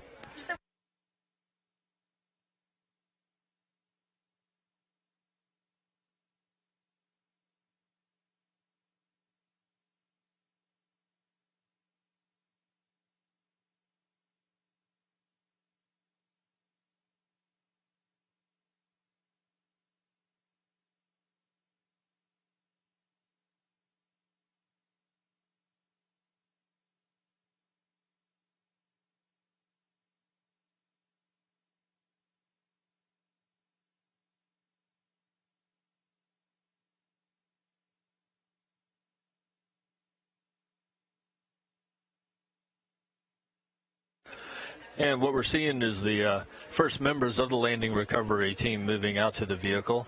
They are just making sure that the atmosphere, that the environment is safe around Starliner.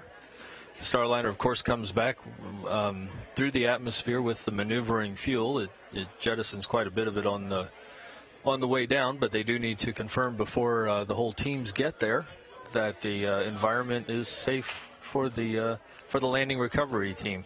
You can also see in this the partially deflated airbags. They of course have vents on them to cushion, just like a car airbag, to cushion the touchdown impact. It's supposed to come down at about 18 miles per hour, I think, right? So not nearly as fast as when it starts its journey, but you still like a little cushion there. All indications of the loads on landing are that it was extremely smooth. And again, Richard Jones, Flight Director Richard Jones, his comment was, looks like it's going to be a smooth landing when the CFT crew, when the astronauts of the crewed flight test make their flight into space. The next crew that will be on board is out at the landing site. That's NASA's Mike Fink and Nicole Mann and Boeing's Chris Ferguson. They're all going to be getting that first look at Starliner here in just a moment as the teams are allowed to move in. We're hoping to hear a little bit from them as we're able to get Dan Hewitt and Josh Barrett up and running. And one more note about the landing recovery team. Of course, we're going to stay focused on the capsule. There are other parts of the teams that go out and recover the base heat shield and the forward heat shield and the parachutes. The spacecraft itself will be taken over to Boeing Starliner factory in Florida and refurbished.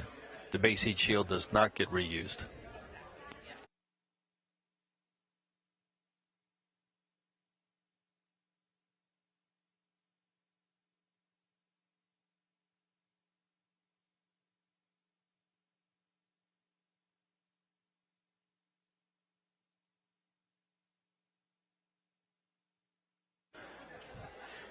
And this spacecraft will be used again. It can be reused up to 10 times.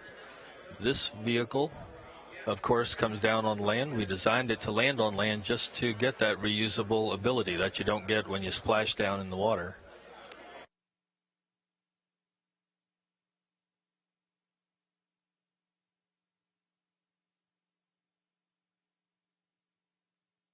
Landing teams continuing to inspect the vehicle.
NASA Administrator Jim Bridenstine just wrapping up some encouraging words to the team here in the room. He had a lot to say, starting with congratulations. He said the last 48 hours weren't easy, but the takeaway was a successful test flight.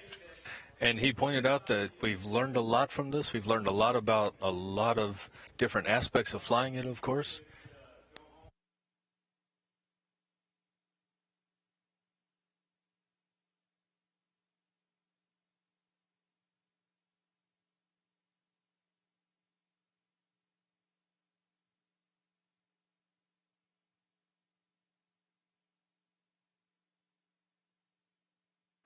And NASA Administrator Jim Bridenstine told the room watching the landing was a thing of beauty today.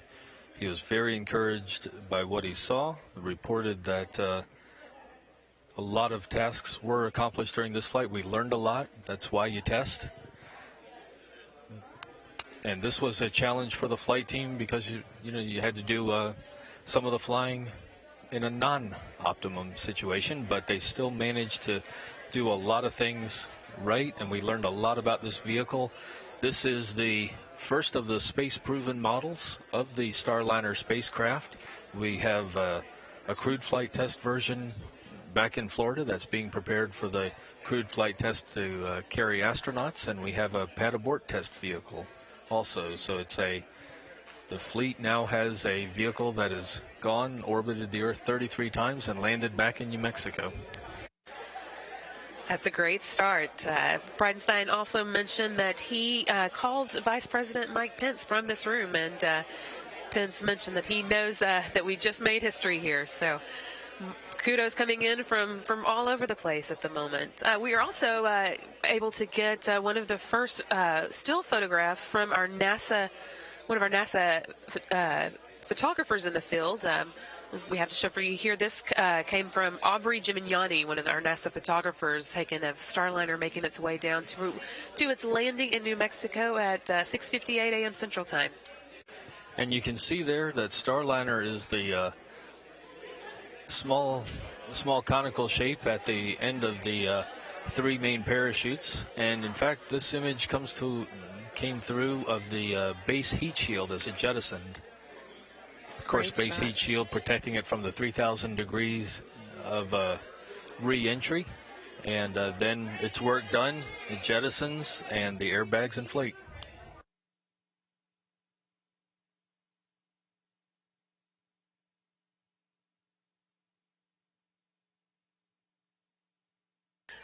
The team here in the room is about to take a group photo, but before they did, Flight Director Richard Jones gave his flight controllers the go-ahead to consider themselves done with the mission and advised them to go home and relish it. And indeed, all the mission controllers have been doing a lot of work during the duration of this mission.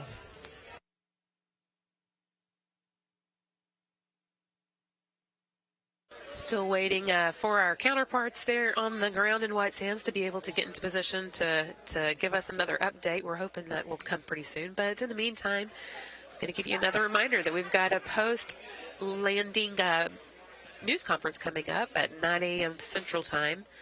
That's going to feature NASA Administrator Jim Bridenstine, Senior VP of Space and Launch Jim Chilton, and also the Deputy Director of Commercial Crews, Steve Stitch. They'll all be giving us the final word on the mission, at least for now. Media who would like to participate can call the Johnson Space Center newsroom at 281-483-5111. Again, that will be targeted to begin at 9 a.m. Central. And while we have Tori Wills-Pedrati and Jim May over in the studio, Tori and Jim, you're seeing now the visual light imagery coming in from White Sands. We see the landing recovery team, the first elements getting close to the vehicle, but you've seen the details of the hatch, the details of the upper structure. What are you thinking as you see this? You know, the vehicle looks clean, meaning we had a great reentry profile, just like we planned. And, you see the vehicle sitting there on its inner airbags cushioned off the ground. Meaning we've got our analysis on the landing recovery system seems to be great. So the vehicle is in safe hands now on the ground. And I have to say that I'm very impressed with the way that the heat shield performed, but also looking at this and looking at how we landed, I think it's going to be really great for Sunny's first ride here for PCM1. So that reusability of that capsule is critical for us, and that's great to see such a clean landing. Sunny's crewmate Josh Cassidy stopped by our console here in Mission Control just a moment ago, just giving a thumbs up. He looked super excited and I think ready to get on board.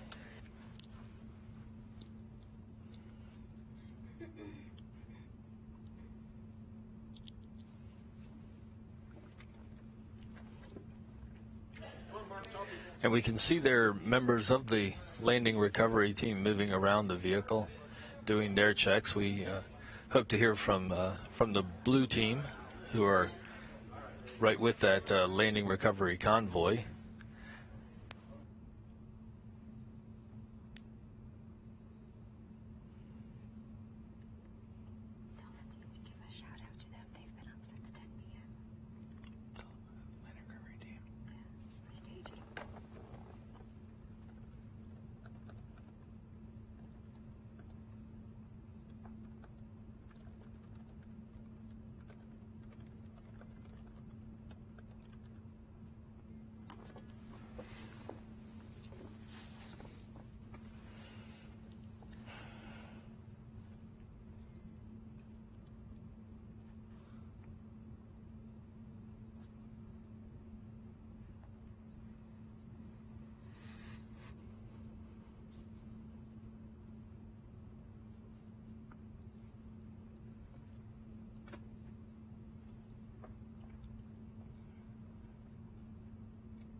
And at this point, if you are just joining us, the Starliner orbital flight test ended with a flawless deorbit, entry, and landing in White Sands, New Mexico.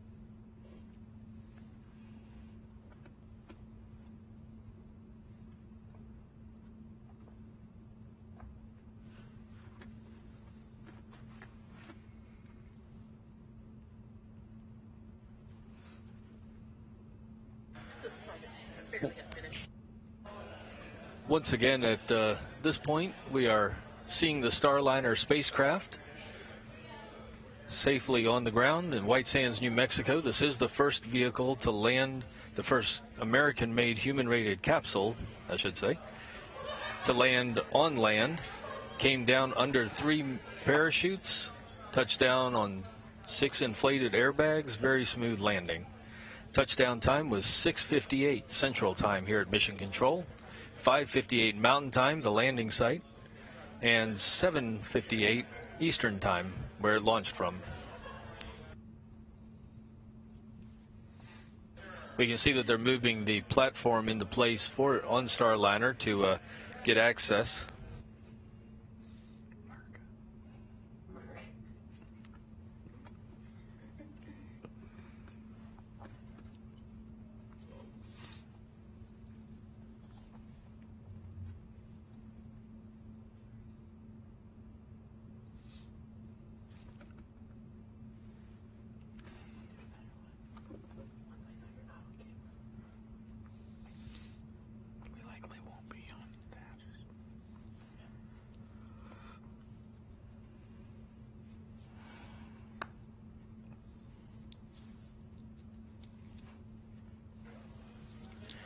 And we have Boeing's Josh Barrett at the landing site in White Sands. He is joining us by phone. We're going to stay on this image of Starliner out on the desert floor. Josh, how was it from your side? Hey, Steve. It looks beautiful. Looking at Starliner with my own 2 eyes We're working on getting some better video uplinks. We have our situational awareness camera up, but we're working on getting our closer handheld cameras up for you. Hopefully we can get that working for you soon, and so you can get some good up-close views. Right now, the Boeing fire rescue teams are moving the platform in front of the crew module. Green team is working on inflating the environmental enclosure. That's, if you can kind of see what's going on behind the crew module from the perspective of the situational awareness camera, they're inflating that in between that HVAC trailer there. So you'll see kind of that big inflatable enclosure kind of hug the vehicle, and they're going to start getting some heat on there again to make sure those propulsion lines don't freeze. Gold team has moved in and done their assessment. Everything is healthy on the vehicle. Silver team has grounded the vehicle, and now they've moved on to recovering the parachutes. There's a beautiful pink-orange horizon to the east as the sun is coming up. Really a beautiful day here out in the desert, although it is still pretty cold, but the teams are working hard. They're working through the cold. Next up, you should see the medical truck start to move into place beside that mobile access platform. That is just an exercise for today. That medical truck won't be used today. The crew is actually just getting out of the trucks in front of me here. You might see them start appearing in the SA camera in their pink vests.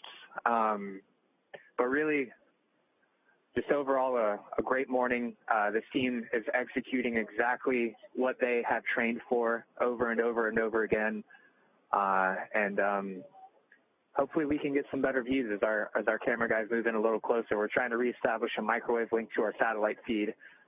We think maybe on the drive out here, one of our connections might have got jostled out, but we want to get you some better views soon, but we're glad you're getting a look at Starliner on the ground. So I'll let you guys take it from here. Thank you, Josh. This has been an exciting morning, certainly one that we've not seen before, with an American human-rated capsule touching down on land. I can't hear you. We can see the environmental enclosure being put into place. They're going to put that over the Starliner vehicle, as Josh just mentioned, and that's going to clear the way to open the side hatch. The environmental enclosure, of course, protects the vehicle and its complex systems from the cold. Of course, Starliner has been through an extreme environment during this deorbit burn, having gone through 3,000 degrees of heat before coming down softly under 3 main parachutes and landing on 6 airbags in a flawless return to Earth.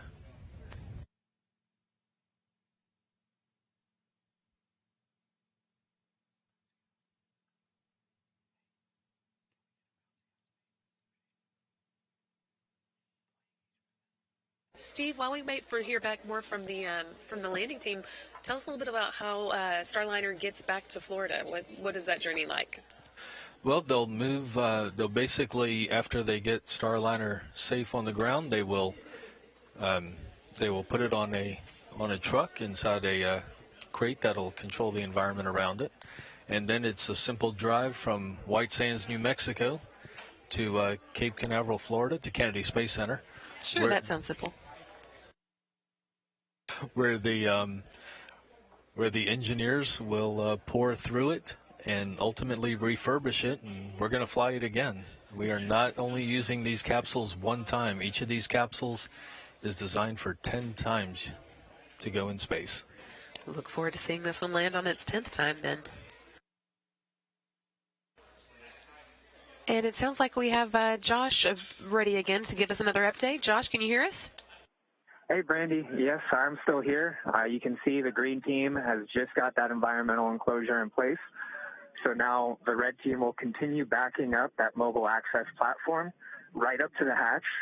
They'll extend a little bit of that, almost touching the hatch, but we don't want to make contact with the vehicle and potentially damage the thermal protection system.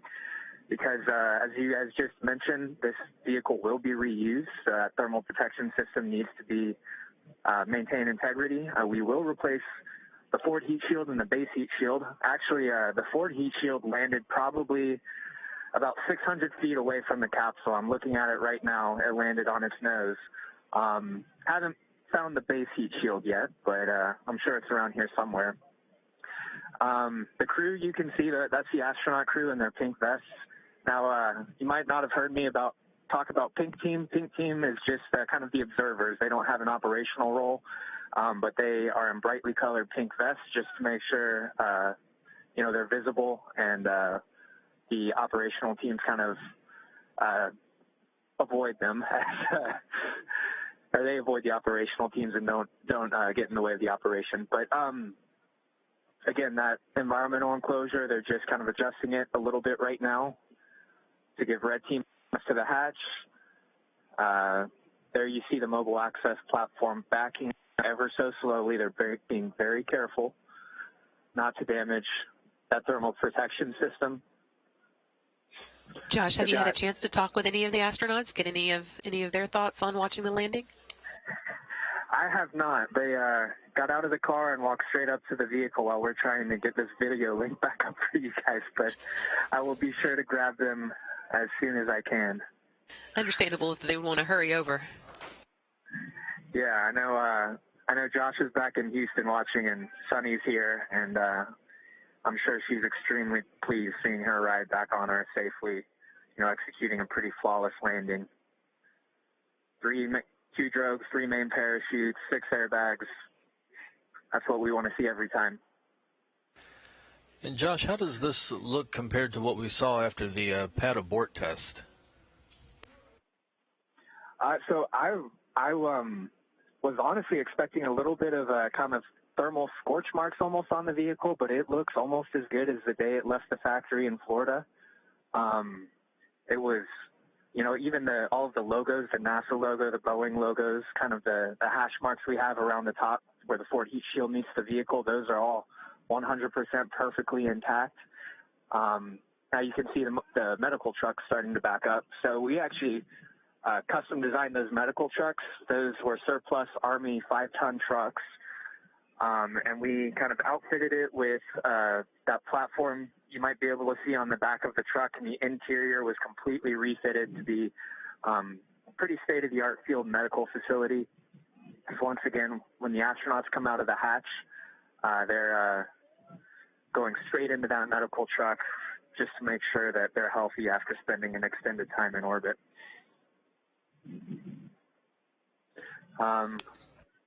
Once again, you see the red team establishing access to the hatch. Once they lower those stairs, Selena Dopart, one of our human factors engineers, will go up and actually open the hatch. She's actually, I can see her standing to the left of the platform with the hard hat on.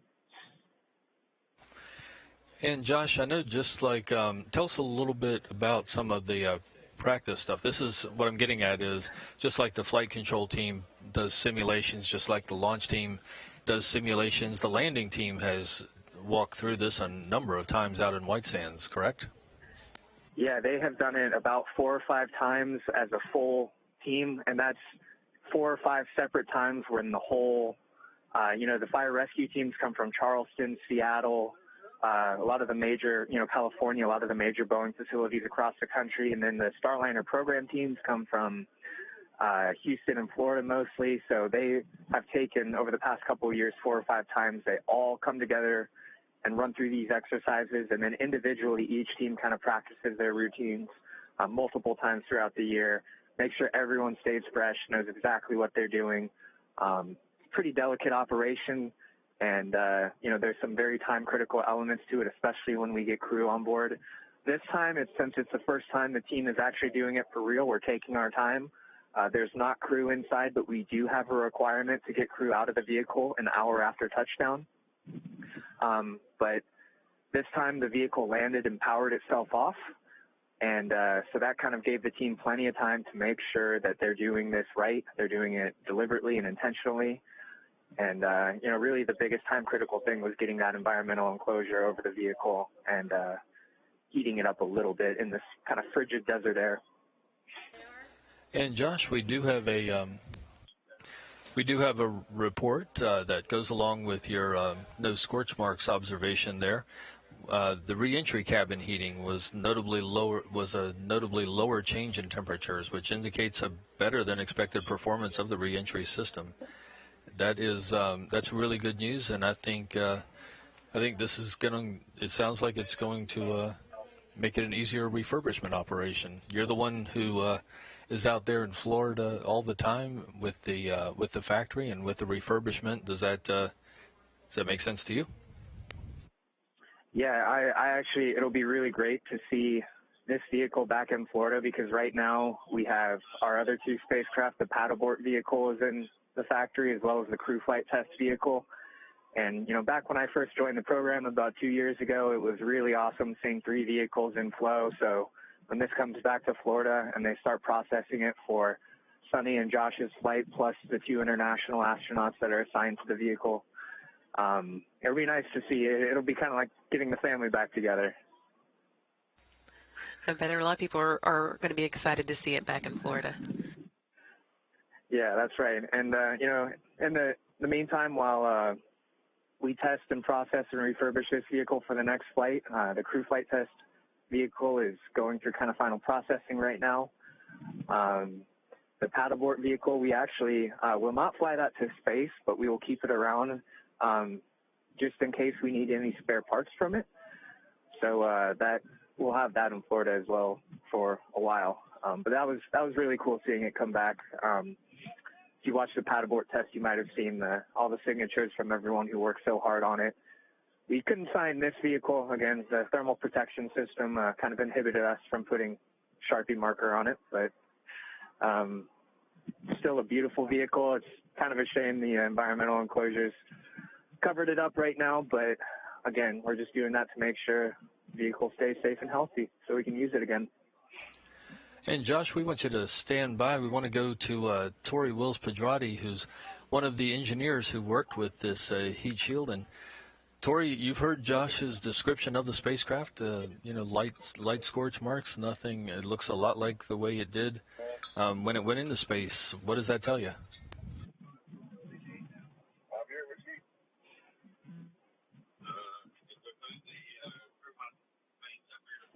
Just get ready to go. Okay.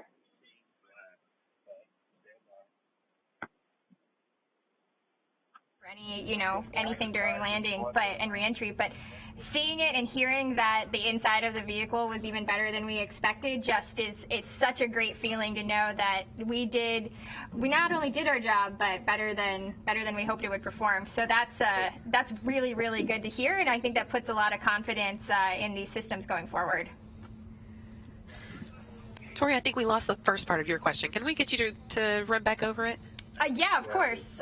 So I was just saying that listening to Josh and seeing that the vehicle was as clean as it was, and Jimmy and I were talking about it in the studio just a few minutes ago, that the vehicle looks fantastic on the ground there, right? White, clean, way better than what we were expecting to see. We were expecting to see some char marks, maybe a little. Are you calling through the Wi-Fi? So it's really good looking out there, and it really just puts confidence in the analysis that we've done and the models that we have.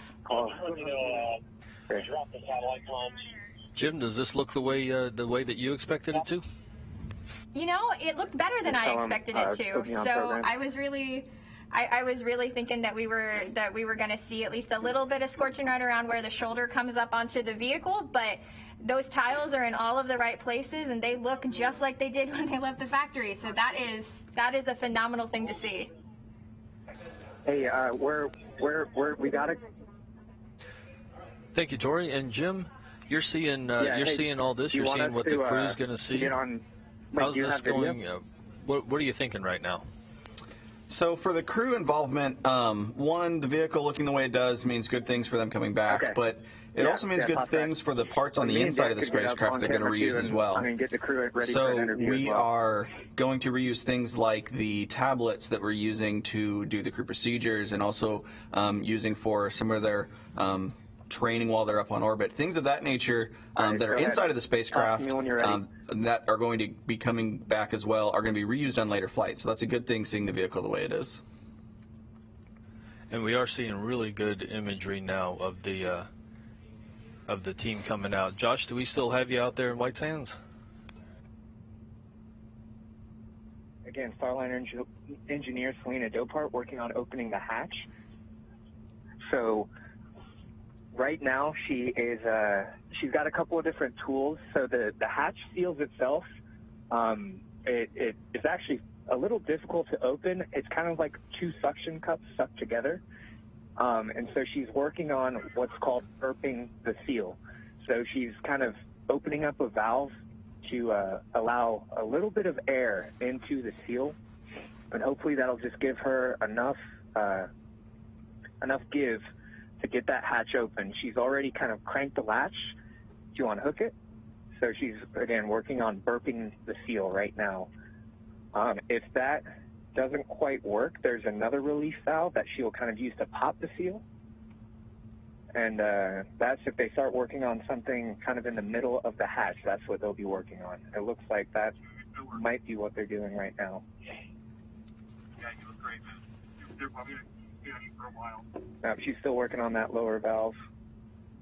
Again, trying to burp that seal. Yes, that is the technical term. That's very descriptive. What will happen after that once they do have that seal burped? So again, if that gets enough air into that seal, they'll be able to release the hatch seal, and then they can open up the hatch. So that's what they're working on right now.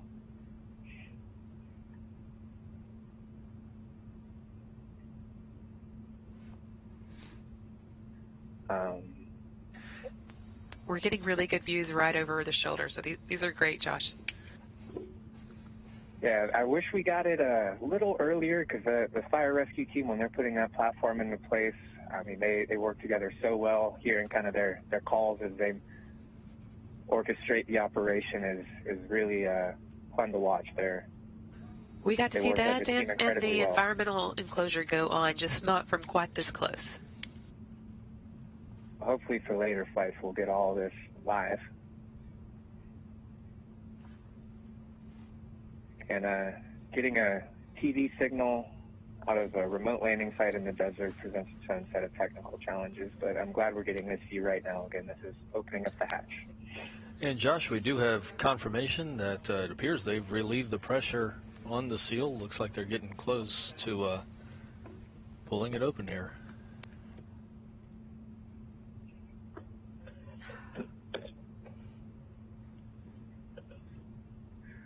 All right, well, while they work on that, Steve and Brandy, I'm going to step away.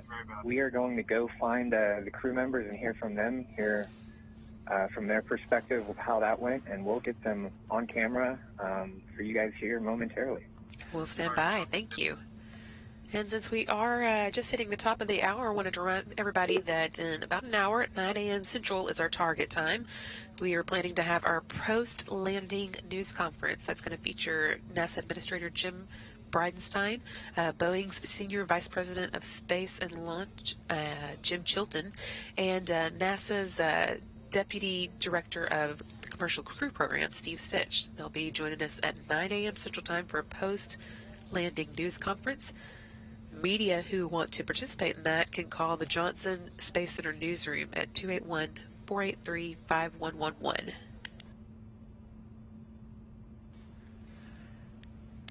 And for those just joining us here at the top of the hour,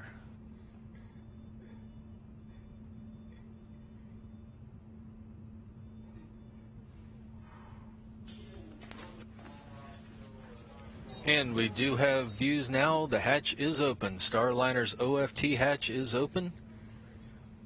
Rosie and Snoopy inside. Rosie the Rocketeer and the low gravity indicator Snoopy both made the trip along with a lot of commemorative cargo, flags, coins, and even tree seeds that'll be planted in commemoration of this mission. Of course, a lot of things were learned on this flight. It is the first flight test of Boeing's Starliner spacecraft. Ground crews getting their first look inside the cabin.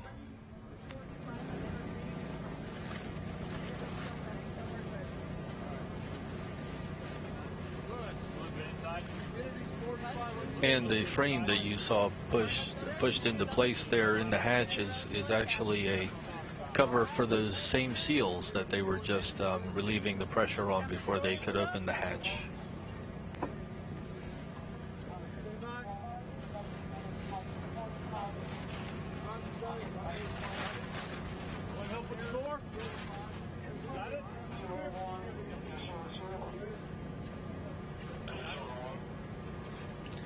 And we can see the ground team going through their carefully planned steps as they prepare the spacecraft, putting a cover over that hatch that they just opened a few minutes ago. First, they're going to confirm that the cabin air is safe. This flight test produced a lot of data for engineers, a lot of information, and a lot of operational processes to see how it performs in space. And of course, two of the big parts of that are the launch and then the return to Earth. These are very dynamic events, shouldn't be overlooked. And we see right now that Starliner is doing very well this morning.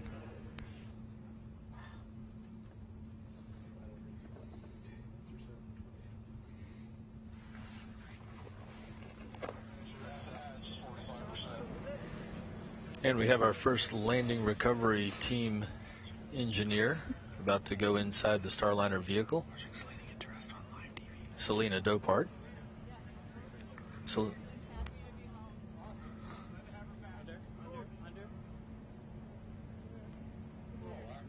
For those who are just joining us, Boeing Starliner spacecraft touched down in White Sands, New Mexico an hour and 6 minutes ago. Came down under 3 main parachutes, touched down on 6 airbags. Now we see Selena Dopart of the landing recovery team moving into the Starliner vehicle. This mission was without a crew as the first flight test of the vehicle in space.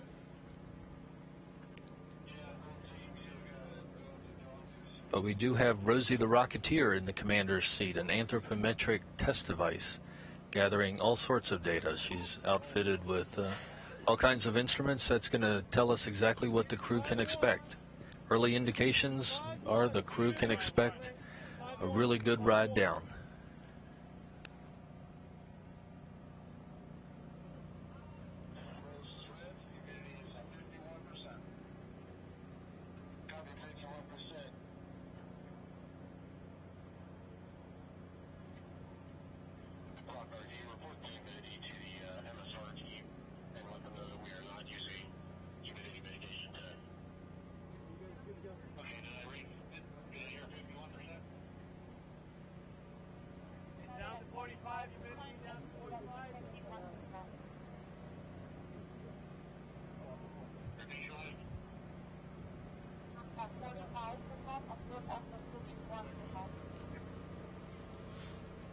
County 45 to 51. And limit slow move for those guys on.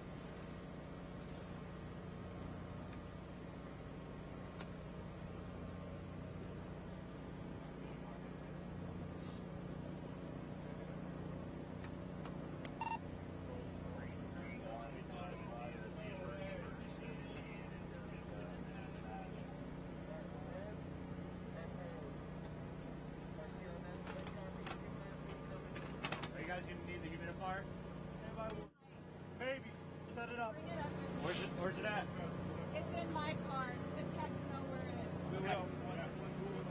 RTO. And we do have reports from the landing recovery team that Rosie the Rocketeer is still strapped in the commander's seat.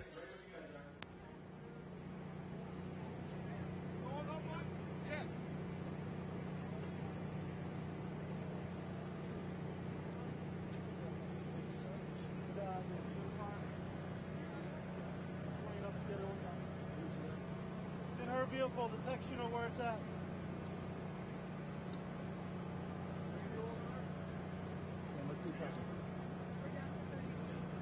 31. While we're standing by on this, we do have another photo that came in after Starliner's touchdown from our NASA photographers there on the scene.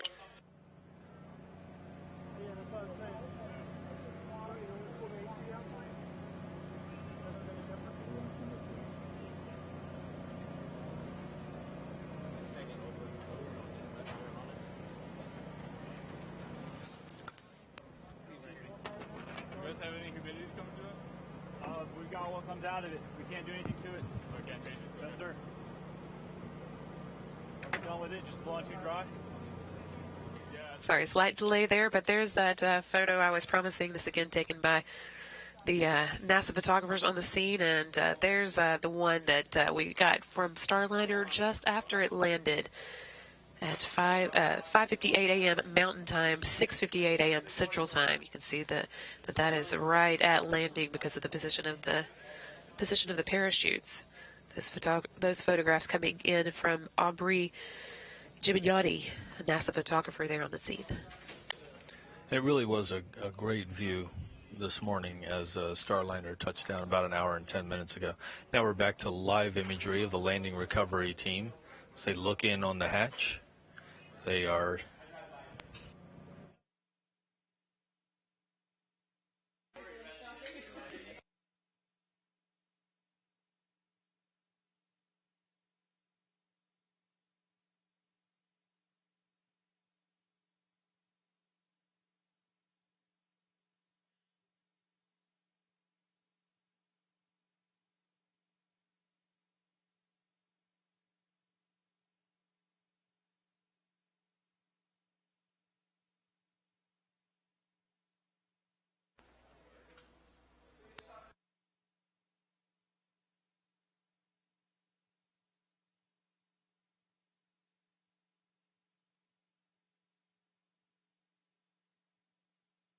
We expect to hear momentarily from the landing team there on site, who we think are just about to get into place with the next crew to fly on a Starliner, or the first crew to fly on a Starliner. NASA's Mike Fink and Nicole Mann, along with Boeing's Chris Ferguson.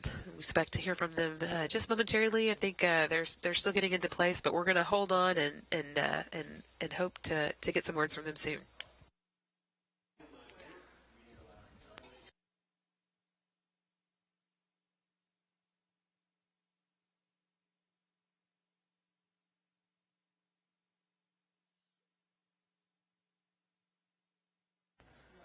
And just a note on the interior cabin conditions as they were reported.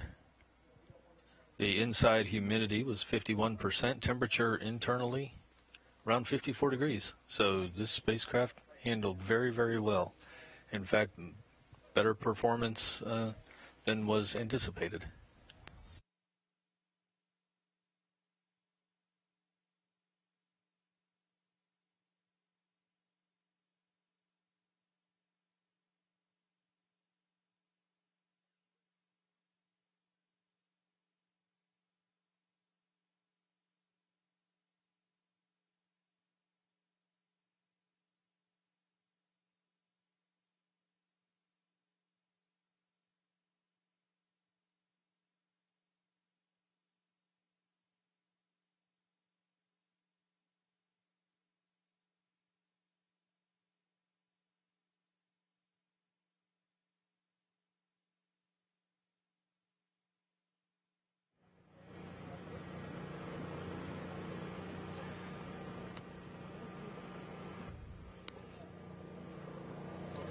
And we're looking now at some of the astronauts there in the blue pants and in their astronaut jumpsuits out at White Sands, New Mexico.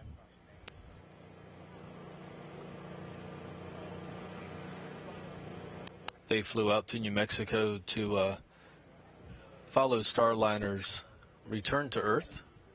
We see two more coming down, joining the group there within a few feet of the Starliner spacecraft.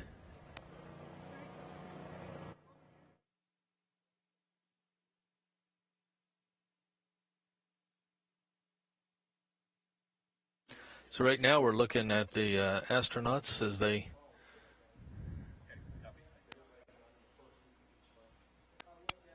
shuffle around with the landing recovery team.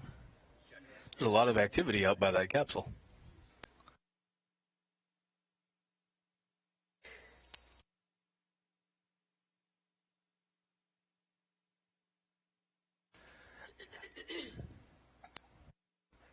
And there's a lot of activity around the capsule. This is a little bit reminiscent of the shuttle days when everybody would gather around the shuttle after it landed.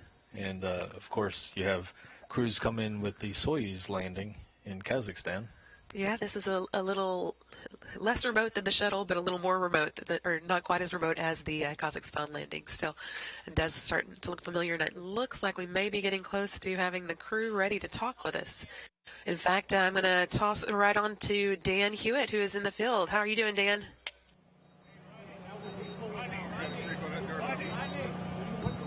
Hey, Dan, I don't think has his program line working, so I'm going to take it from here. But, we're here with NASA's Nicole Mann, Boeing's Chris Ferguson, and NASA's Mike Fink. Guys, Nicole, I'll start with you. I'm guessing this is your first spacecraft landing. This is my first spacecraft landing. It was incredible to see. We're so excited for the Boeing and NASA team, and the recovery forces today just did an incredible job. Crystal clear day. You could see it from about 300 kilometers away. Good double sonic boom. Watched all of the pyrotechnic ordnance that deployed the parachutes, take care of itself on the way down, and we saw it all the way to touchdown, even on just a crystal clear but cold morning. Worked great. And Mike, your initial thoughts? 3 parachutes, 6 airbags, and a beautiful soft landing. Can't wait to try it out. So we had a flawless launch. We had a couple of issues once we were up there. What's it mean now to see this vehicle come down, almost picture perfect? Flight test data, flight test data, flight test data. We got a lot of data on the launch, the orbital portion of the flight, the ECLIS system, that's environmental control life support. Everything's worked great, and then we brought it home, and everything worked. It was great data, and we're going to analyze it, and we're going to see anything that we need to fix for the next flight. But it's looking good. Now, Chris, I remember when I was with you down in the simulator in Houston, you talked about how much different this is going to be coming back than the shuttle because you're almost coming in backwards. Can you talk a little bit about that? Yeah, what really impressed me was, the shuttle sort of glided into the atmosphere, and at the sort of at the end game, it was pretty steep.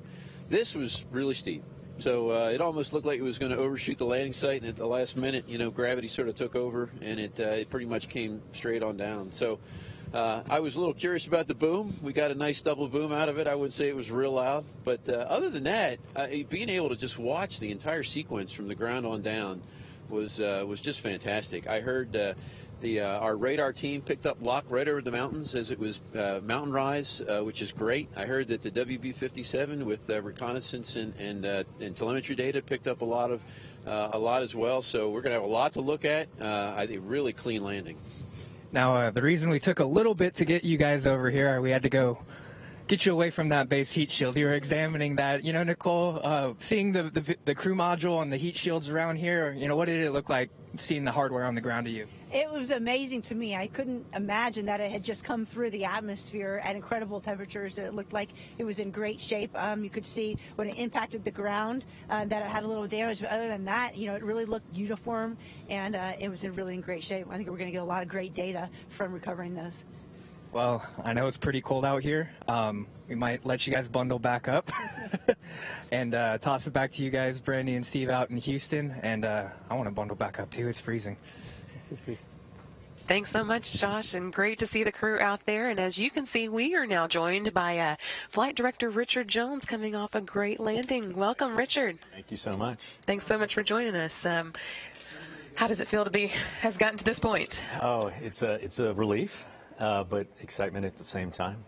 It was a lot of people are looking at this mission that we didn't get everything that we should have, but in my eyes, it was a huge success. Huge success. And you heard the NASA administrator soon after talking about how much information is coming from this mission. Talk a little bit about some of the things you and your team worked through issues at the beginning, but then you got a lot of stuff done. And of course, today's landing was just beautiful. Yeah, we proved clearly the ascent and entry systems worked great, but we also had the opportunity to fly underneath the space station. We made voice communications with them, not necessarily through a voice communication, but we had a positive link where we tested commands. So we got some objectives done.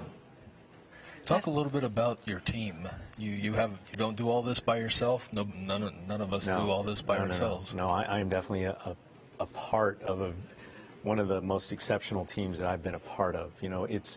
We accomplished so much with this flight. The team members, every single one contributed in their own way and contributed to the successful outcome of this mission. So very proud to be a part of that. I feel like a lot of the successes are probably due to a whole lot of training on the front end on your side. Yeah, no, we've been training for over a year now. We've had a lot of simulations going through all of these things. And it's kind of built into the flight control elements that we all are trying to hone our skills to do. And it's just to perform under sometimes the face of adversity and perform when everything's calm. So, it's part of what we do. You all seemed very calm the whole time. We were right here with you, and it was amazing to us. Well, it was, it's almost like a duck with their feet paddling underwater. We were working really hard trying to get through some really difficult challenges, but on the surface, yeah, that's our demeanor. When you had, of course, this great seat where you saw all the telemetry of the vehicle as it came down, as it landed, looked stable as a table to us, came down soft as could be. You saw the numbers. How did that look to you? No, the data looked, just great. And there was a period during re-entry where we had a little bit of a blackout, but it happened exactly where it should have been. All of the systems were performing exactly like what we predicted. In fact, a lot performed better than what we were expecting. And so it was really good to see the vehicle behave the way it did. And we're seeing right now some live views of the astronauts getting a look inside the vehicle. I know you had a good seat, but it's hard to compete with that one. No. You're right. I cannot compete with that. It's going to be really exciting to see the CFT crew get into not necessarily this vehicle, but its vehicle, their vehicle that they're going to fly to the space station. It's going to be a great day to see that happen. How do you think Rosie, the Rocketeer, did during this flight?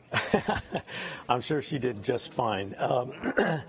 She got a great ride during ascent. The Atlas V performed flawlessly. Once we got on orbit, she got to see how the cabin atmosphere was behaving, all of the systems. She probably had, it's like a Southwest flight to their hometown. It was just that easy. When you look back at this mission, what are some of the days that are going to stand out to you? Oh, every single day. It's not more of the days. It was. I will look back on this and just remember the people that were a part of it. There were just so many people, not just in this room. The engineering team, whether they were just down the hall in Florida, the ULA team members that we had, the mission management team meetings that we had. It's really special to see so many peoples from different backgrounds just come together and just perform flawlessly. That's what I'm going to remember. We're getting some of our first images from inside the cabin of Starliner. Richard, you're seeing these fresh just as we are. What are you thinking? Gosh, it looks. I'm looking inside that cabin, and it looks like all of the cargo did just fine. I would love to see Rosie just sitting there just to see how Rosie did. But boy, it looks like they had a really smooth ride. That's what it looks like to me. Lots of good news today. You can see just a little bit of Rosie there on the left side of the screen. I do see her. Yeah. Yeah. Looks like she had a great ride. Well, and Richard, returning to kind of your journey so far, you were on hand for the last flight of the space shuttle and now the first flight of this new vehicle. That's some interesting bookends.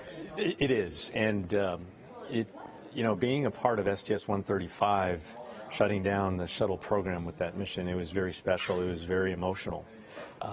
Chris Ferguson was a part of that mission, so I'm paired with him again coming up on this upcoming CFT mission. But to start up a new program like this from the ground up, all of the years of hard work that many, many people put into this, it's very special. I will always remember that. Yeah, I'm sure.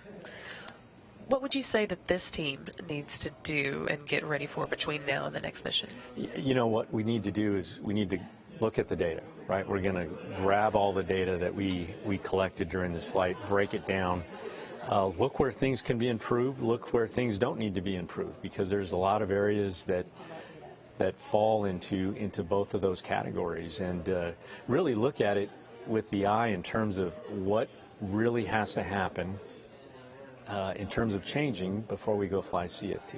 That's what we need to go do.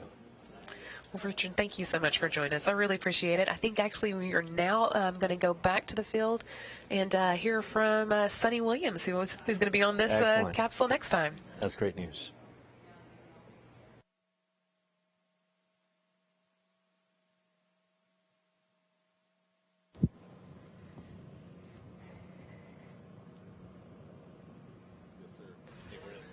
And I think they may not quite have heard us, so I'm going to try again. Sonny and Rebecca, can you hear us? Hey, we can hear you now. Yeah, I am here with Sonny Williams. She is going to be the first post-certification mission commander of this ship that's behind us here. Sonny, I've been in a lot of flight test readiness reviews with you. I've seen you interacting with our employees. I saw you at the landing and recovery pre-brief meeting. Every time you're like, you have got to bring the ship back home so I can get into space with Josh and fly it again. So give us a recap of how you were feeling watching, Starliner return from space out here. Yeah, it was really pretty unbelievable. It was picture perfect. Everything about it was just amazing, from seeing the tail as it flew in. Well, first of all, seeing the space station fly over, that was cool. Seeing the tail of the spacecraft fly over, see all of the pieces and parts start to come off, the forward heat shield, the base heat shield, see the parachutes open up. I mean, it was just picture perfect. We had a beautiful, amazing team all out here ready to support. Everybody was pumped. Everybody was cheering. It was spectacular. I mean, she's back. She's home. So, Sonny, dating back to Mercury, Gemini, and Apollo, all of the commanders of their space capsules have had the ability to name their spaceships. And so, on behalf of the Boeing company, we would really love for you to name that spaceship behind us. Any thoughts on a name? Yeah, I have an idea. A little homage to other explorers and the ships that they rode on. I think we're going to call her Calypso. Calypso. So let's think about this, right? Ship, Jacques Cousteau. Yep, yeah, his ship, Calypso. And so you're an avid diver, right? So walk me through why you think that name is fitting. Yeah, of course, I love the ocean. I love what the ocean means to this planet. We would not be this planet without the ocean. There's so much to discover in the ocean, and there's so much to discover in space. It just seemed like a natural marriage. We love it. Thank you so much for being here, and we can't wait to get you on that vehicle flying to the International Space Station. And back to Brandy and Steve in Houston. Thanks, everyone. The good ship Calypso. We have a name now for this Starliner spacecraft that has returned today to the sands of New Mexico. Calypso, named by astronaut Sonny Williams, who, along with her crewmate Josh Cassada and a few more yet to be named, will be flying on this very vehicle the next time it goes to space. So a lot of activity out at the spacecraft today. Yeah, it'll be a little while before these crews are able to come back in.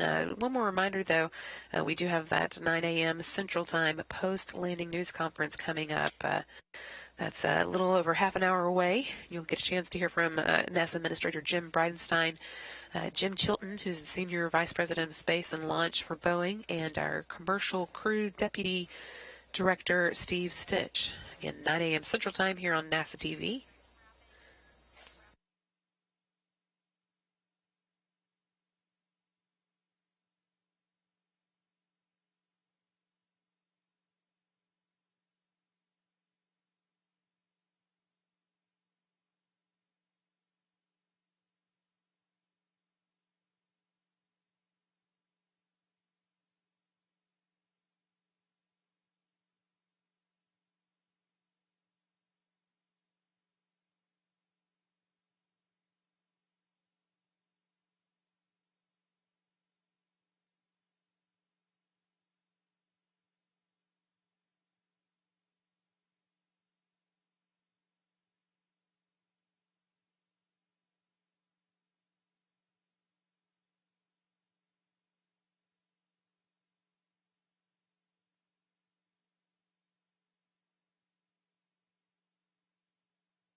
And we are seeing astronaut Sunny Williams look into the cabin of Starliner.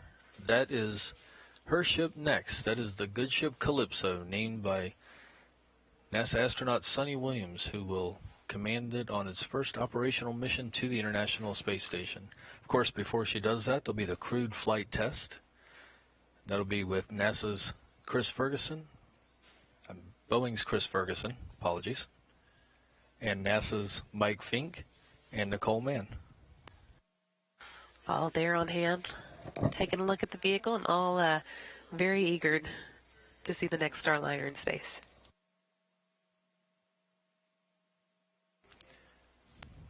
And of course, the first thing anybody asks about is, how's Rosie? We are pleased to report that Rosie is strapped in, just like she was when she launched, in very good shape.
And as we look at these live images from White Sands, New Mexico, where Starliner has touched down about an hour and 34 minutes ago. This mission started back in Florida on Friday, lifting off at 5:36 a.m. Central Time. Going up and ran into the difficulty at orbit insertion, but managed to get into a safe, stable orbit, accomplished numerous mission objectives, and then positioned the spacecraft for a return home. That's right, and it returned home right on time at 6:58 a.m. Central Time today. That was 5:58 a.m. Mountain Time there in the New Mexico desert. Some video there from the landing as the spacecraft was floating under its three main parachutes. That was 2 days, 1 hour, and 21 minutes into Starliner's first mission. And it floated down to a perfect landing, as you've been seeing, leaving the spacecraft in great shape. We're just about done with our coverage today, but we did want to give you one more reminder about the upcoming news conference. That should be coming up at the top of the hour, 9 a.m. Central Time, with NASA Administrator Jim Bridenstine.